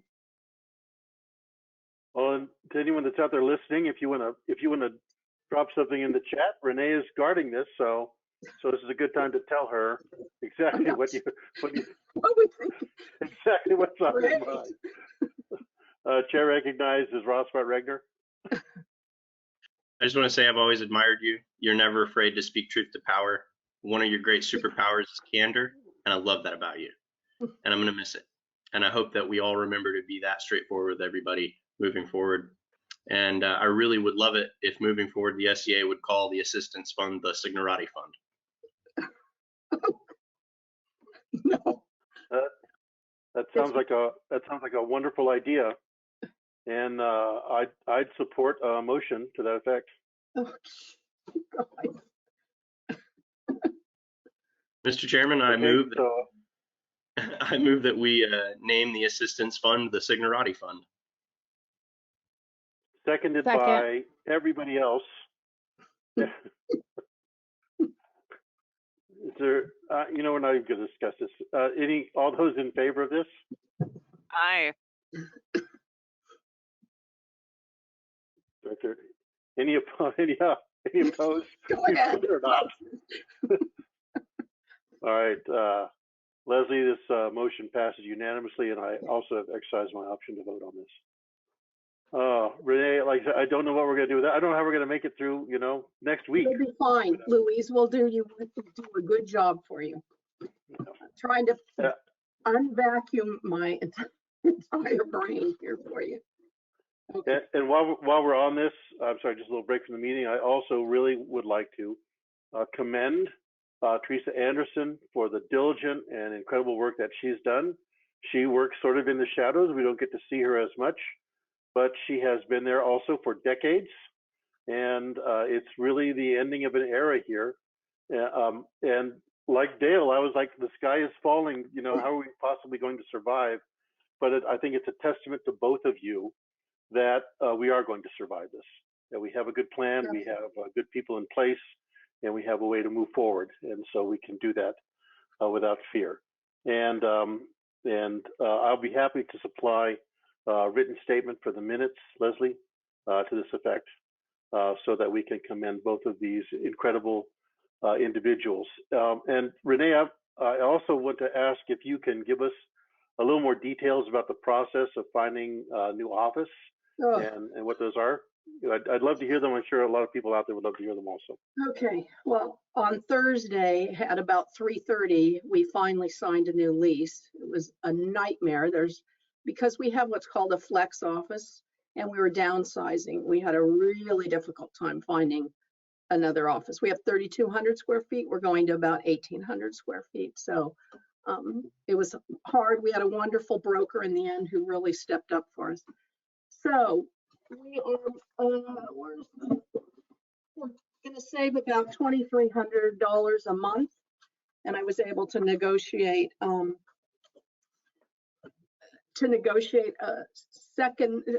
extension on a 2-year lease with only a 3% increase. If you can cancel, you don't have to renew a lease in 2 years, but it gives you the option to renew with just a 3% increase, which is quite a low increase in the big picture. So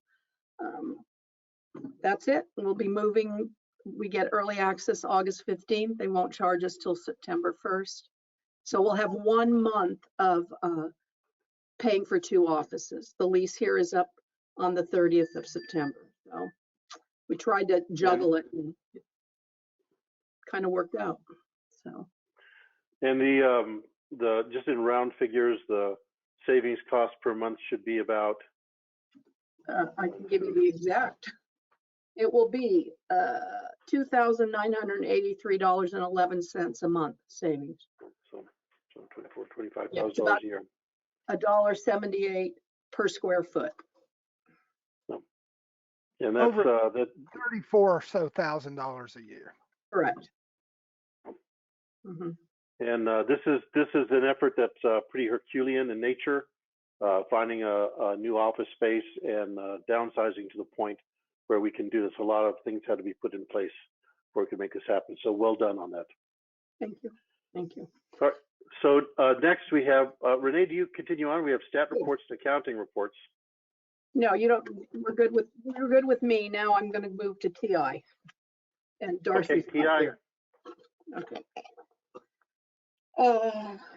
He has no board actions, no policy interpretations, no new policies. Excuse me, commendations. For issue 215, I'm especially indebted to guest editor Fred Hartfield, His Excellency Paganus Grimlove of the Kingdom of Kaid, and to the Society Deputy Marshal for Archery and Thrown Weapons, His Excellency Edward Harbinger, William E. Moore Jr. My gratitude also to His Lordship Paul Stoddard, Paul Acker, Lady Muriel O'Dooley, Marianne Oberl, and Lord Ronald Oberl, all of the Kingdom of Kaid, as well as to the greater Society Archery community. My particular admiration to Suzanne Mayer, Lady Katharina Wonowich of the Kingdom of Drachenwald for her 2 contributions to the issue. I'd also like to thank Her Ladyship Jonna Lynn Lewis, Jonna Holloway for her most recent contribution to TI pages, and Mistress Ariel of Lindisfarne, Ellen Rawson for hers. Publishable summary, TI 215 is going to press. It's actually getting ready to go out. And following shortly by 216, 217, 218, and 219. They're a little bit behind, but doing their best to catch up right now. So that's TI report.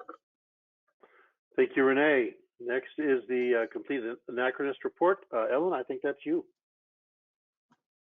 Okay, for the comment at SCA, I don't have any requested board actions, no policy interpretations, and no new policies. For the commendations, I do want to say something that's not on here, but I'll be fast. And again, it's to thank Renee. It's to thank Renee for her support for me in this office, but just for everything over the years, because I first met her when I was Kingdom Seneschal of the Outlands a long time ago, very long a time ago. So just to thank her so much. But per usual, for this CA 192, many kudos are owed to Elise Fleming for her expert copy editing skills and her patience. Thanks also to Ian Walden for general assistance and copy editing help. And I owe a huge debt of gratitude to Julien Mock and Jennifer McGowan for helping translate part of an old French document into late modern English and for getting it as accurate as we could. So I really want to thank them because that was something the author really wanted to include in this booklet. When I wrote the report, we weren't quite to the layout status, but we are now. I've got the first proof and just came in Friday night, so the author and I are going through it. And so hopefully very soon it'll be sent to the publisher. I'm hoping, crossing my fingers, before the end of the month, it'll go to the publisher. I also do want to thank, I do want to thank Sue Gilbert for her fantastic layout and design work as usual. She really deserves many thanks for this CA because it is a very image heavy issue. So that kind of makes her life a bit harder with trying to get everything in and make sure things fit and squeeze things in and all of that. Plus also there were a number of large tables that needed to be dealt with. So it was a tricky one for Sue Gilbert to do, and she's done a great job of it. And I also want to thank the author, Anne Roseberry, because she started doing this a while ago, and she was persistent in completing it. And she's also done a lot of work in tracking image copyright holders. So I'm really also looking forward to her second CA submission, which is still in progress. This one is on netted hairnets and history. The second one will be on making hairnets. So I can't wait to get the second one in. So for publishable summary, this is Complete Anachronist 192, the history and construction of netted hairnets in medieval Europe. Hairnets originated due to practical needs and as with much fashion, transitioned throughout Europe into a more decorative role as time progressed. This complete anachronist focuses on the history and use of netted hairnets in Western Europe, including Scandinavia, from 1000 to 1600 CE. Using both artwork and extant hairnets from those centuries, such nets are examined in terms of materials, mesh sizes, overall net sizes, and decorations, colors, and edgings used. Close-up images collected in one place will allow readers to see details in numerous nets. And so watch this space because there'll be a future CA eventually on how to make such hairnets. And that's it for my report. Thank you very much, Ellen. And it's your in a different time zone also. I don't think it's as bad as 3 a.m. It's 9 No, p.m. it's about 10 to 8 p.m. It's 7:50 p.m. here. Oh, very good. Well, thanks for staying with us in the evening. No worries. Next on our agenda is a Society Chronicler. I got it. Thank you. Bonnie? No. Oh, no. Stephanie, she's not here. I'll do it now. Oh, that's right. Okay. Sorry, Bonnie.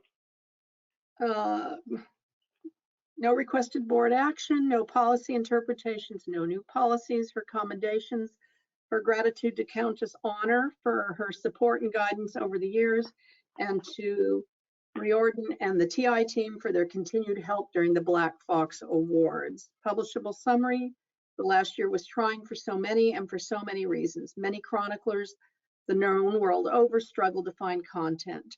To those that wrote, drew, photographed, or any other little thing that made their burden lighter, she says thank you.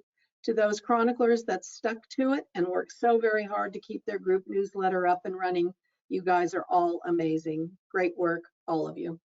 And that's the report of the Society Chronicler. Thank you, Renee. 6D, Society Treasurer, Mazel. Did she? She's here.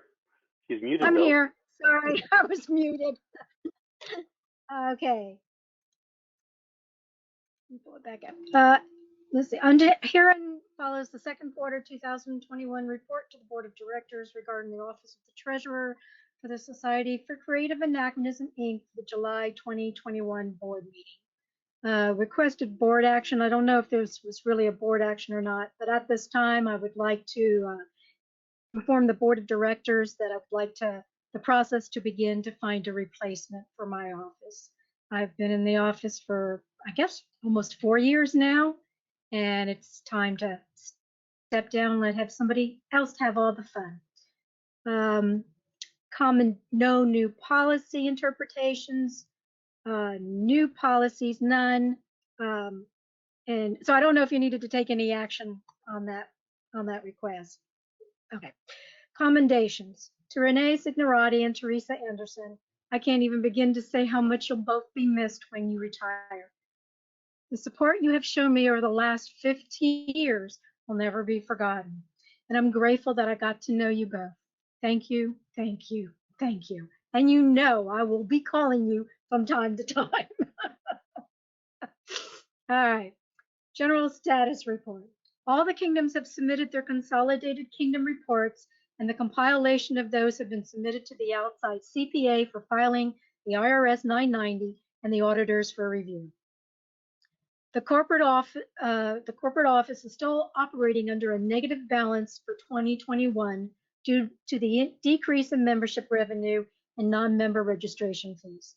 Subscriptions for the TI and the CA are still strong, even though membership revenue is low. Even though the SCA is now allowing in-person events, we still will need to have a tight budget until we are in the black again. Same thing, it's all the same thing for the publishable summary. Travel, none, and that's the end of my report.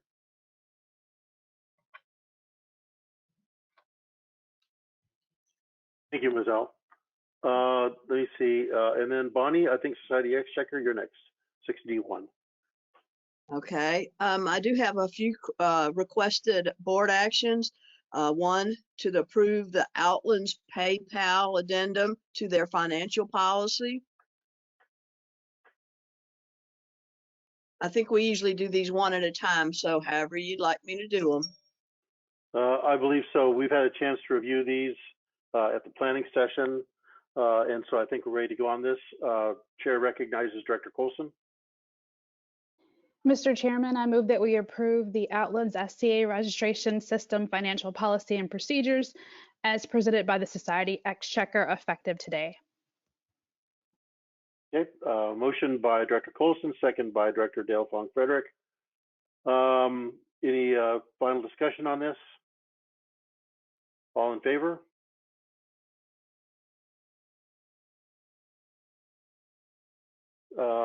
Any opposed? Abstentions?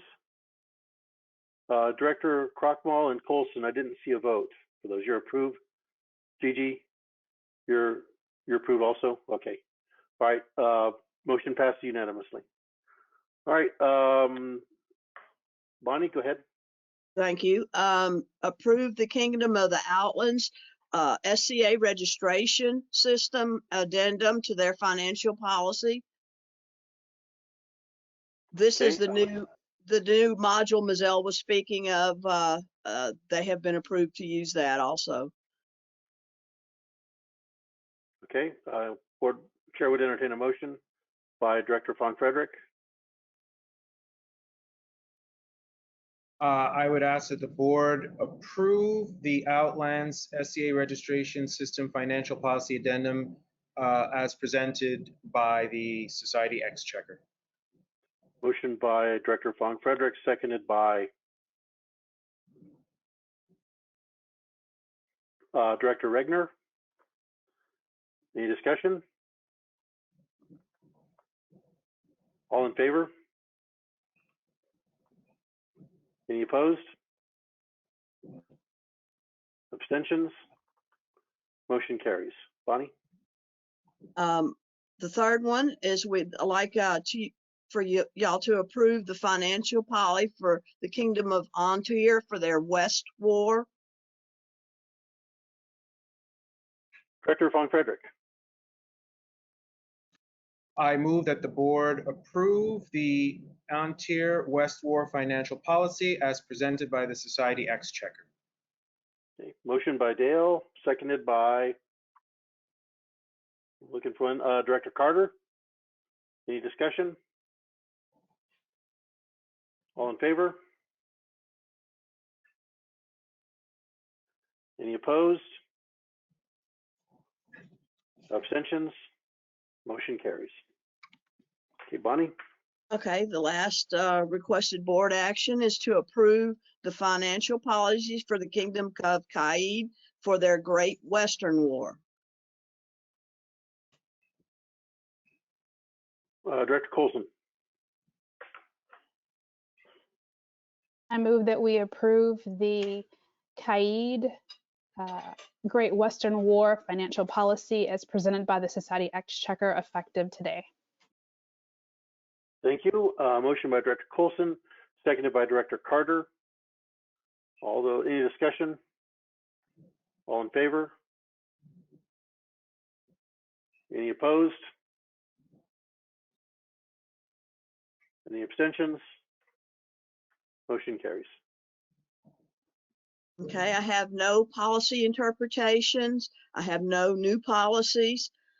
Commendations. I'd like to thank Dawn Reed for her continuing service as Outlands Kingdom Exchequer.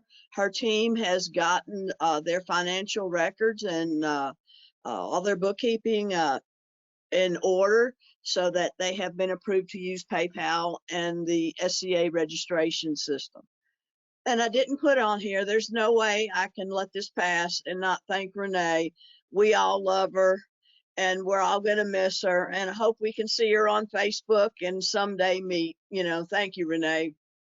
I enjoyed every minute. You bet, Bonnie. It's been a pleasure. Thank you, Bonnie. I have no variances.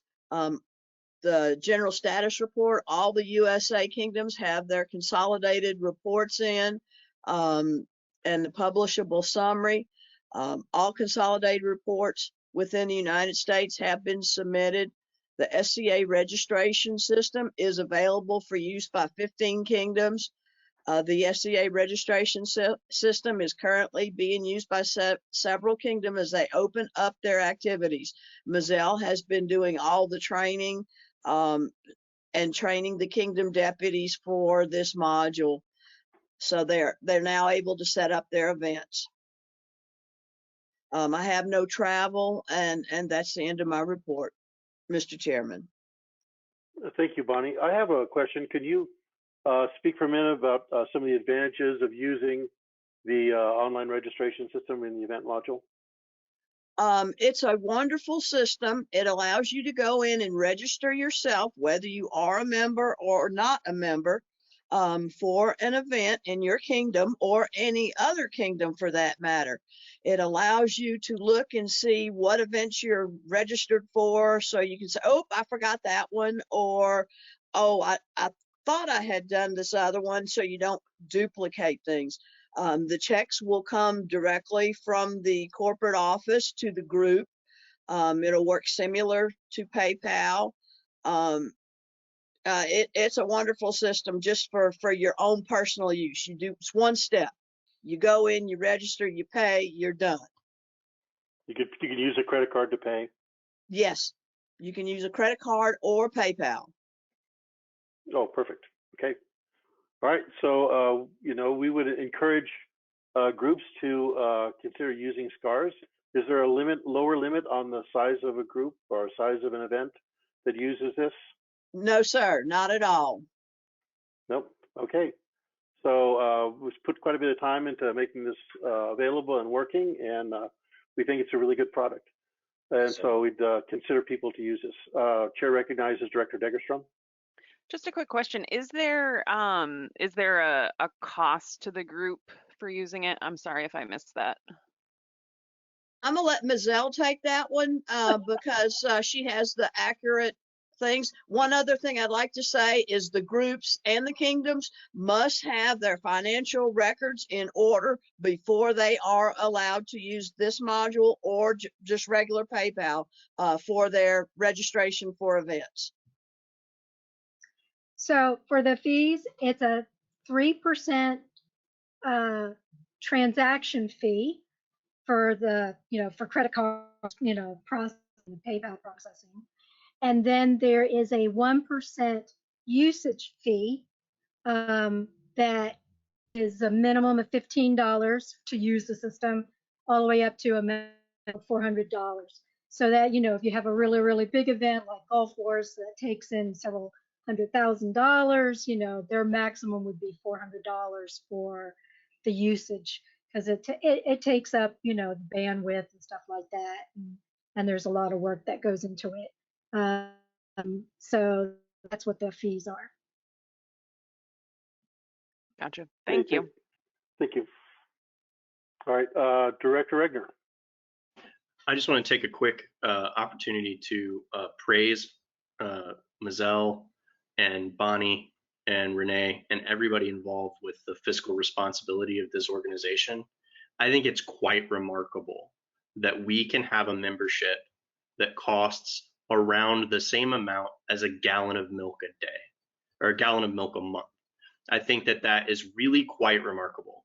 It's about $3.75 a month when you pay for a membership. That is really fantastic when you consider all of the things that the corporation provides. And I know it's because you guys work so hard to reduce costs and keep a really tight rein on that. It's just fantastic, and I really appreciate that. Thank you, Bart. Okay, well, let's move on. Next on our agenda is 6E, Laurel Queen of Arms. Jennifer, I think that is you. Yep. I have a big number of requested board actions, and Craig told me I could present these all at once instead of voting on each of them individually. Do you want me to read all of the text, or just give you the executive summary? You can summarize that if you would, please. So I have 5 distinct different sets of changes to SCA, which is our standards for evaluation of names and armory. And these are all how we decide what can be registered in terms of names or armory, devices, badges, to prevent conflict with other registered items. We want to protect what is already registered. And so a lot of this is just clarifying existing rules. The 2 name things are clarifying some stuff. We are changing how we handle proper animals in or proper items in armory, just clarifying our terminology and our examples. And then we've made a fairly major change to how we, in armory, how we consider difference for the changes to the field, making it much easier to register armory that previously was in conflict, but now it's not. So that's 5 complete changes to that whole section.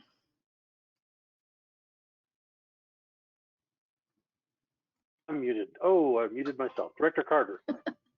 Mr. Chairman, I would move that we accept the requested changes to SCA as presented by the Society Herald. Motion by Director Carter, second by Director Fong Frederick. I'm sorry, I just saw Dale first. All those in favor? Oh, sorry, any discussion? Discussion first. Director Colson? Oh, sorry. Yeah, your video is about 2 or 3 seconds behind, so hand pops up. It's like, oh, yeah. All right. So seeing no discussion, all those in favor? Any opposed? Abstentions? Motion carries. Thank you. And then under policy interpretations, this is all stuff that is in appendices to our various handbooks and rules and so forth. And so the first section is appendices for SCA, which are mostly just examples of naming patterns and transliteration schemes that we accept, and armory examples and how our vocabulary definitions. And then we have substantially updated we have 2 appendices to our admin handbook, which are name sources to be avoided in documentation, and one for name sources that we don't require photocopies. These used to be just a list of books, and it largely still is, but we've also added a whole lot of web resources with links to where you can find them. So it's really, really useful for that kind of stuff. And we have also added, as a named motif, was a thing we did last quarter, we've added now the star of Onstiora can be used in blazon. So we no longer have to say, and a mullet of 5 greater and 5 lesser points sable. We can just say a star of Onstiora sable. And anybody can use that, not just Onstiorans, but it has to look like that. So those are my policy interpretations that we've done. And move on to commendations, or do we need to approve that or something? No, go right ahead. Okay. So for our commendations, when I wrote this report, we hadn't yet had our Known World Heraldic and Scribal Symposium. That has happened. It was last weekend. It was hosted by the Kingdom of the West, and I really want to commend Lord Demir and his staff for doing that symposium. As we kind of expected, they had bid on it back in 2020, thinking, oh, surely we'll be able to do an in-person event, but it was not to be, so it was handled virtually. And as our last one, we had a large number of classes and a large number of attendees. I don't have the final report yet, but I know we had well over 150 people that were attended the whole thing, and it ran for 3 full days, including time classes that were timed really early or really late for us, so that our people in Drachenwald and Lokat could both attend. It was fantastic, as always. I do want to especially commend one of our frequent researchers, Frida Wolfsdottir, Morel Herald from Lokat, because she has been doing a lot of research on oddball names. So she's done Lithuanian, Estonian, she's working on other Baltic states and so on. And for people who are interested in having a name out of those cultures, she's done some fantastic work in that area. General status report is pretty much the same. We are still working, as you will see next quarter, we are still working to tweak all of our rules to make non-European cultures a little more easy to get into with our rules. And so we are reducing and removing any bias that we find in our rules against that kind of a thing. I think the last thing is in August, we're going to do another virtual Herald's Point, which is going to be an online thing like we did back in January, where we are going to have signups via Google Forms, and people can hook up with a Herald in whatever medium they prefer, phone, text, Facebook, whatever. But we're also this time going to do probably a Zoom weekend, where basically you just show up to the Zoom channel and walk in, just like being at a consulting tent at Penzic, and we'll match you up with Heralds and go through the whole thing from consulting, filling out the paperwork, payment, the whole shebang right there. And it wasn't on my report, but I also wanted to add my own thank you to Renee, because I've not been in this job this long so far, but she has always been helpful, and there's never a dumb question that Renee can't answer. Thank you very much. And that is pretty much it. Thank you, Jennifer. I'd have to say add my own a word of thanks or attaboy for the virtual Herald's Point. I thought it was wildly successful last time. I think it's a fantastic use of social media to accomplish things, and it just seems like it's been really successful, and I hope that it continues on. And I think we plan to do it a couple of times a year. Yeah. Yeah, it's really awesome. All right, next on our agenda is the Marshal's report, and we have Charlotte. Are you here? Yep, Charlotte is still here. Yep, I'm still here. Thank you. All right. So I'm again reporting for Ray. He actually did text me a few minutes ago. His plane just landed in Denver. He's got a layover there, but he's just still not where he can get on himself. And he did send some information that he wanted me to read for Renee, but I'll do that last because I want to be able to read the rest of the report. Anyway, so requested board actions, we've already discussed the three at the beginning, the fencing, the changes for that, and then also the handbooks, the rebated blade handbook, and then the Marshal's handbook. That's already been discussed previously. He did want to mention there was a fourth item, the large scale events. He did want to request that his budget be revisited for travel. I know he's out of town this weekend for that. And I do now realize that usually happens in October, but I think he just wanted to kind of get it on everybody's minds. Policy interpretations, there's none at this time. New policies, none at this time. He does have some commendations that he'd like for me to read. The Society Marshal would like to commend Mistress Zandra Rosina. And I'm so sorry, I'm not going to read the rest of the name. I'm horrible with names. For the amazing work she's put into the fencing community of the Society. Her work and dedication during her time as Deputy Society Marshal has been well above and beyond, and has been greatly appreciated by all. He would also like to thank Baron William Hawke of Effingham for his research and work in revising the Marshal's Handbook. And finally, he also wants to thank Duke Michael of Bedford for his review and the revision of the Armored Combat with Rebated Blades rules into their standalone handbook. And I, again, do realize that has not been approved yet, but there's his commendations. There are also some additional commendations from his deputies, and I'll just run through those quickly. The Deputy Society Marshal for Equestrian Activities wants to commend Mr. Stowe Flynn from Montier and Sir Alistair McDougall from the Outlands for their efforts in launching the new equestrian experimental program, the ground to mounted combat, and also Sir Alexis from Monsieur for his years of developing the ground to mounted training classes that were taught at Gulf Wars. The Deputy Society Marshal for Fencing wants to commend the Kingdom Rapier Marshals. They've uniformly done a great job in staying on top of pandemic rules and working with their fencers to reopen safely. And a special commendation to Allison Gray and William Bennett. They've been active in getting their kingdom set up with the new experiments to incorporate after the reopening. The Deputy Society Marshal for Siege Weapons wants to send kudos out to everyone that's taking advantage of the quiet to work on new engines and ammo. There's been a handful of folks that are working on engines and getting great support from the community online. The Deputy Society Marshal for Combat Archery. The Deputy wants to commend Countess Muriel for keeping everyone on track.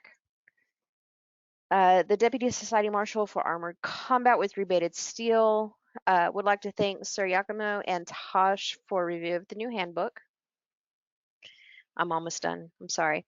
The Deputy Society Marshal for Target Archery and Thrown Weapons wants to heartily thank all the Kingdom officers who've tried their best to keep the programs alive and vibrant during these trying times.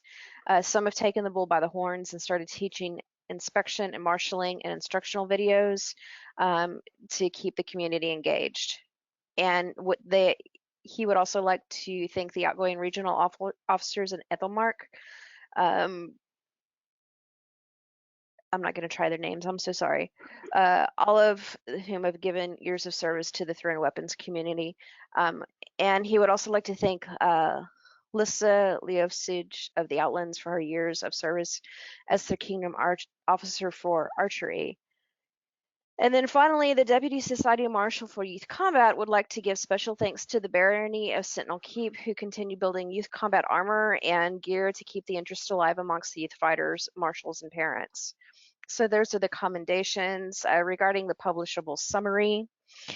With the announcement that less restricted activities are opening back up July 1, many groups have begun planning more events and outdoor activities.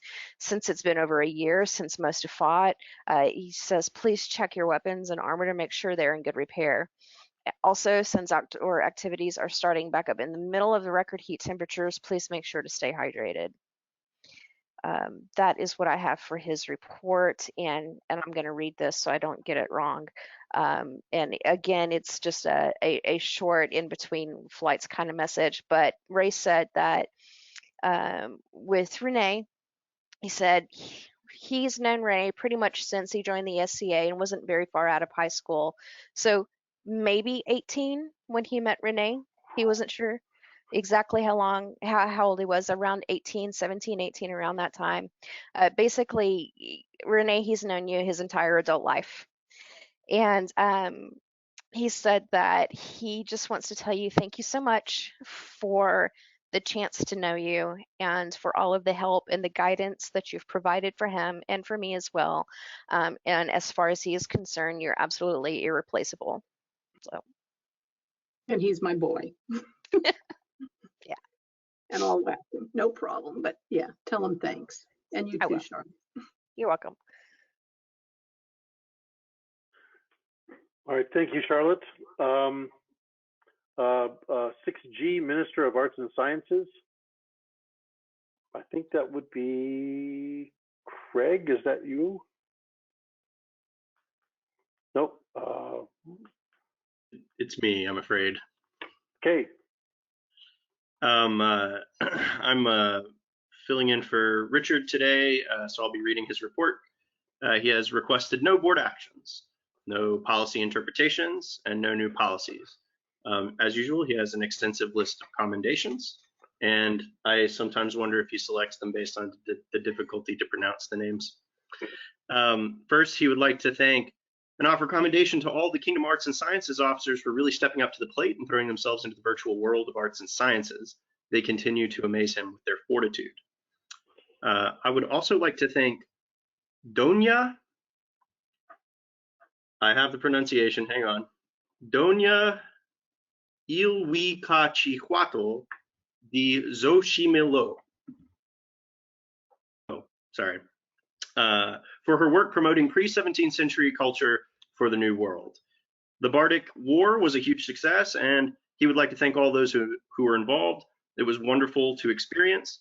He'd also like to commend Lady Maeve Ni Clary, who launched Minigear.com to act as a collection of medieval recipes organized by Allergen for individuals with food sensitivities. A huge thank you to Lady Shah from Abacal for her work with both the Grand Ithra and Antir and her work on the Bardic War. Additionally, the staff of Atlantean University continue to lead the way in how virtual events can be successful and are highly deserving of commendation. They really came through for the Known World Sciences Symposium. Mistress Aliskei Rosal has been really encouraging the arts through Scribal Arts, and I would like to thank her for her efforts. Congratulations to Lococ's newest ANS champion, Lady Shinjo Takame. For over a year, she has hosted weekly online Bardic circles, which have been attended by Lococ and Interkingdom performers. Baron Hrolf Kjolfsson did a wonderful job serving as Lococ's Bardic champion in the Bardic War. Mistress Rosamond of Mercia submitted a very well-received entry of Viking-era bread and meridies. Thank you to Drusilla Vitruvia, who is helping the Meridian Kingdom officer to develop new regional and local reporting forms. Min Su Yoon in Meridies submitted a spectacular survey of Three Kingdom accessories. This entry was absolutely stunning with really delicate and beautiful granulation work. Countess Thorkatla of Meridies did a spectacular job hosting a live cooked pasta with me at a recent Meridian homecoming social. Cecilia Caterina de Firenze had a wonderful showing in the 10th annual Italian Renaissance Costuming Challenge, and Lady Astrid Ylar won the Best Novice Entry. A big thank you for Torkatla Toka Yingvarsdottir and Mistress Sylvie La Chardonniere for their work organizing the March Crown artisan display in the West. Excuse me.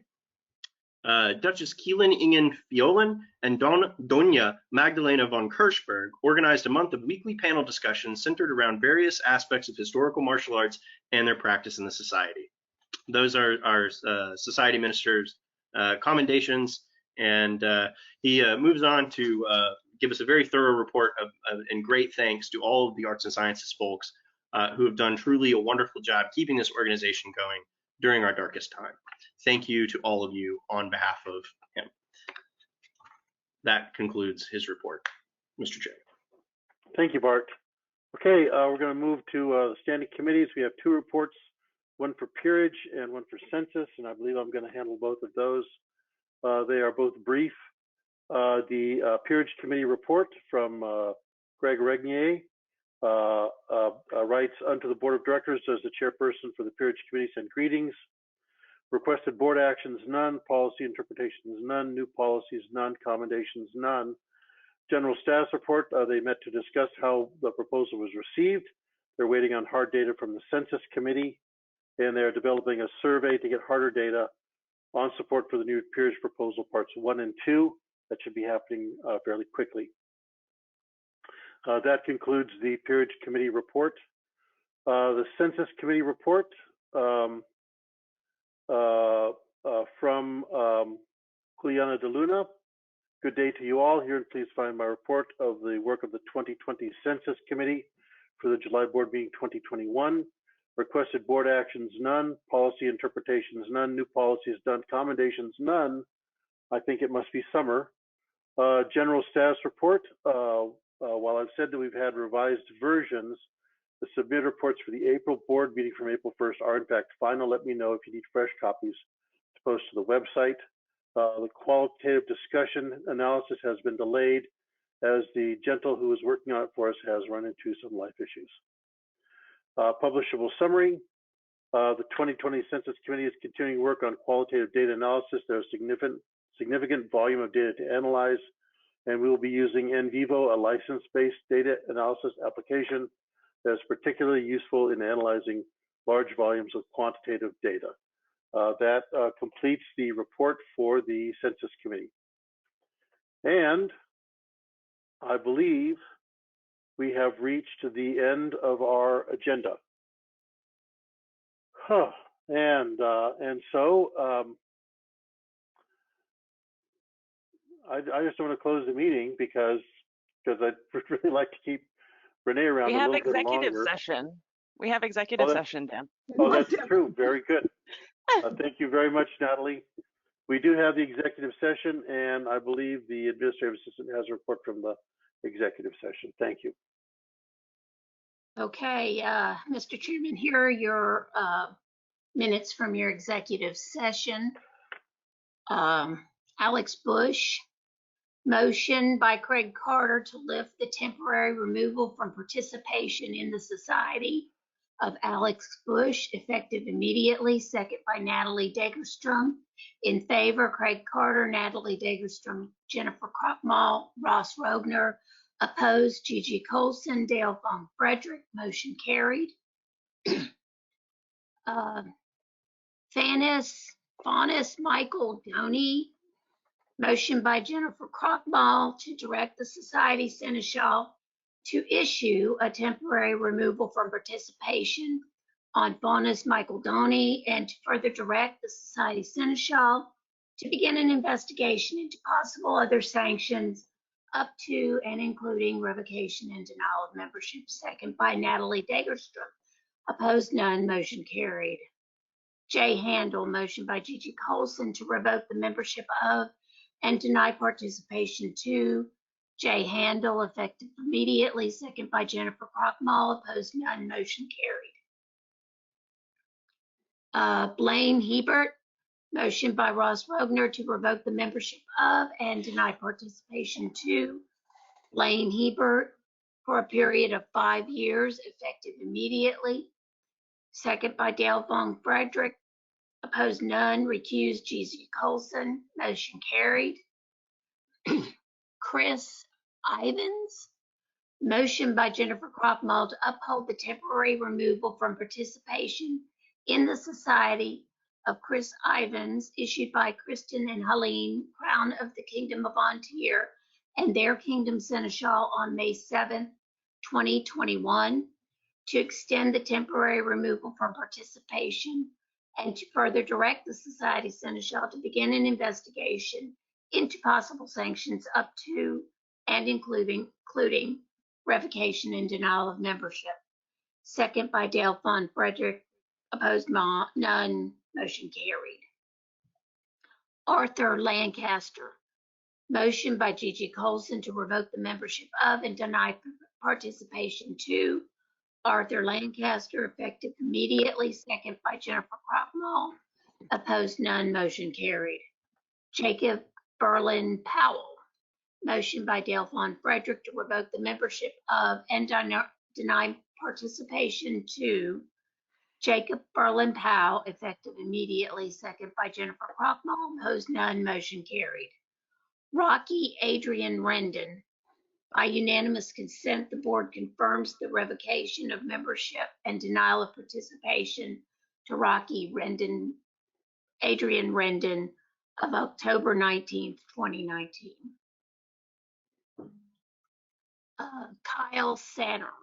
Motion by Jennifer Croftmall to revoke the membership of and deny participation to Kyle Sanner, effective immediately. Second by G.G. Colson. Opposed, none. Motion carried. Newton Scott. Motion by Craig Carter to direct the Society Seneschal to issue a temporary removal from participation on Newton Scott and to further direct the Society Seneschal to begin an investigation into possible sanctions up to including revocation and denial of membership. Second by G.G. Colson. Opposed, none. Motion carried. Charles Spence. By consensus, no action was taken. Wayne Scrivener. Motion by Craig Carter to uphold the temporary removal from participation in the Society of Wayne Scrivener as issued by Panza and Catherine, Crown of the Kingdom of Kaid, and their Kingdom Seneschal on May 21st, 2021, to extend the temporary removal from participation and to further direct the Society Seneschal to begin an investigation into possible sanctions up to and including revocation of membership and denial of participation. Second by G.G. Colson. Opposed, none. Motion carried. On the matter of the project manager officer applicants, there was no action taken. On the matter of the volunteer recruitment officer applicants, there was no action taken. Regarding the July 18th, 2021 subsidiaries, action by written consent. By consensus, all actions for subsidiaries of the Society of Creative Anachronism Incorporated are accepted by consent. There was no director resignation. There was no director appointment. There was no chairman assignment. There was no vice chairman assignment. The ombudsman assignments by consensus, no action was taken. Director selection, seat F, by consensus, no action taken. And that concludes your executive session minutes. Thank you, Leslie. Okay, Renee, do we have any questions waiting in the wings? You have one that was emailed to me from, what's his name? John Cowell from Canada. He says that he thinks, and he may be mistaken, that an SCA group can take contact tracing. He's not sure if an SCA group in Canada can take contract tracing information regarding Canadian privacy laws. He might be mistaken. Currently, his group is meeting online. The move to in-person will be upcoming, though. What is the society opinion? Liz? I do not know what Canada law says about that. I don't know if Patrick knows anything about that, but I cannot answer that without doing research. It's the first time it's been mentioned to me.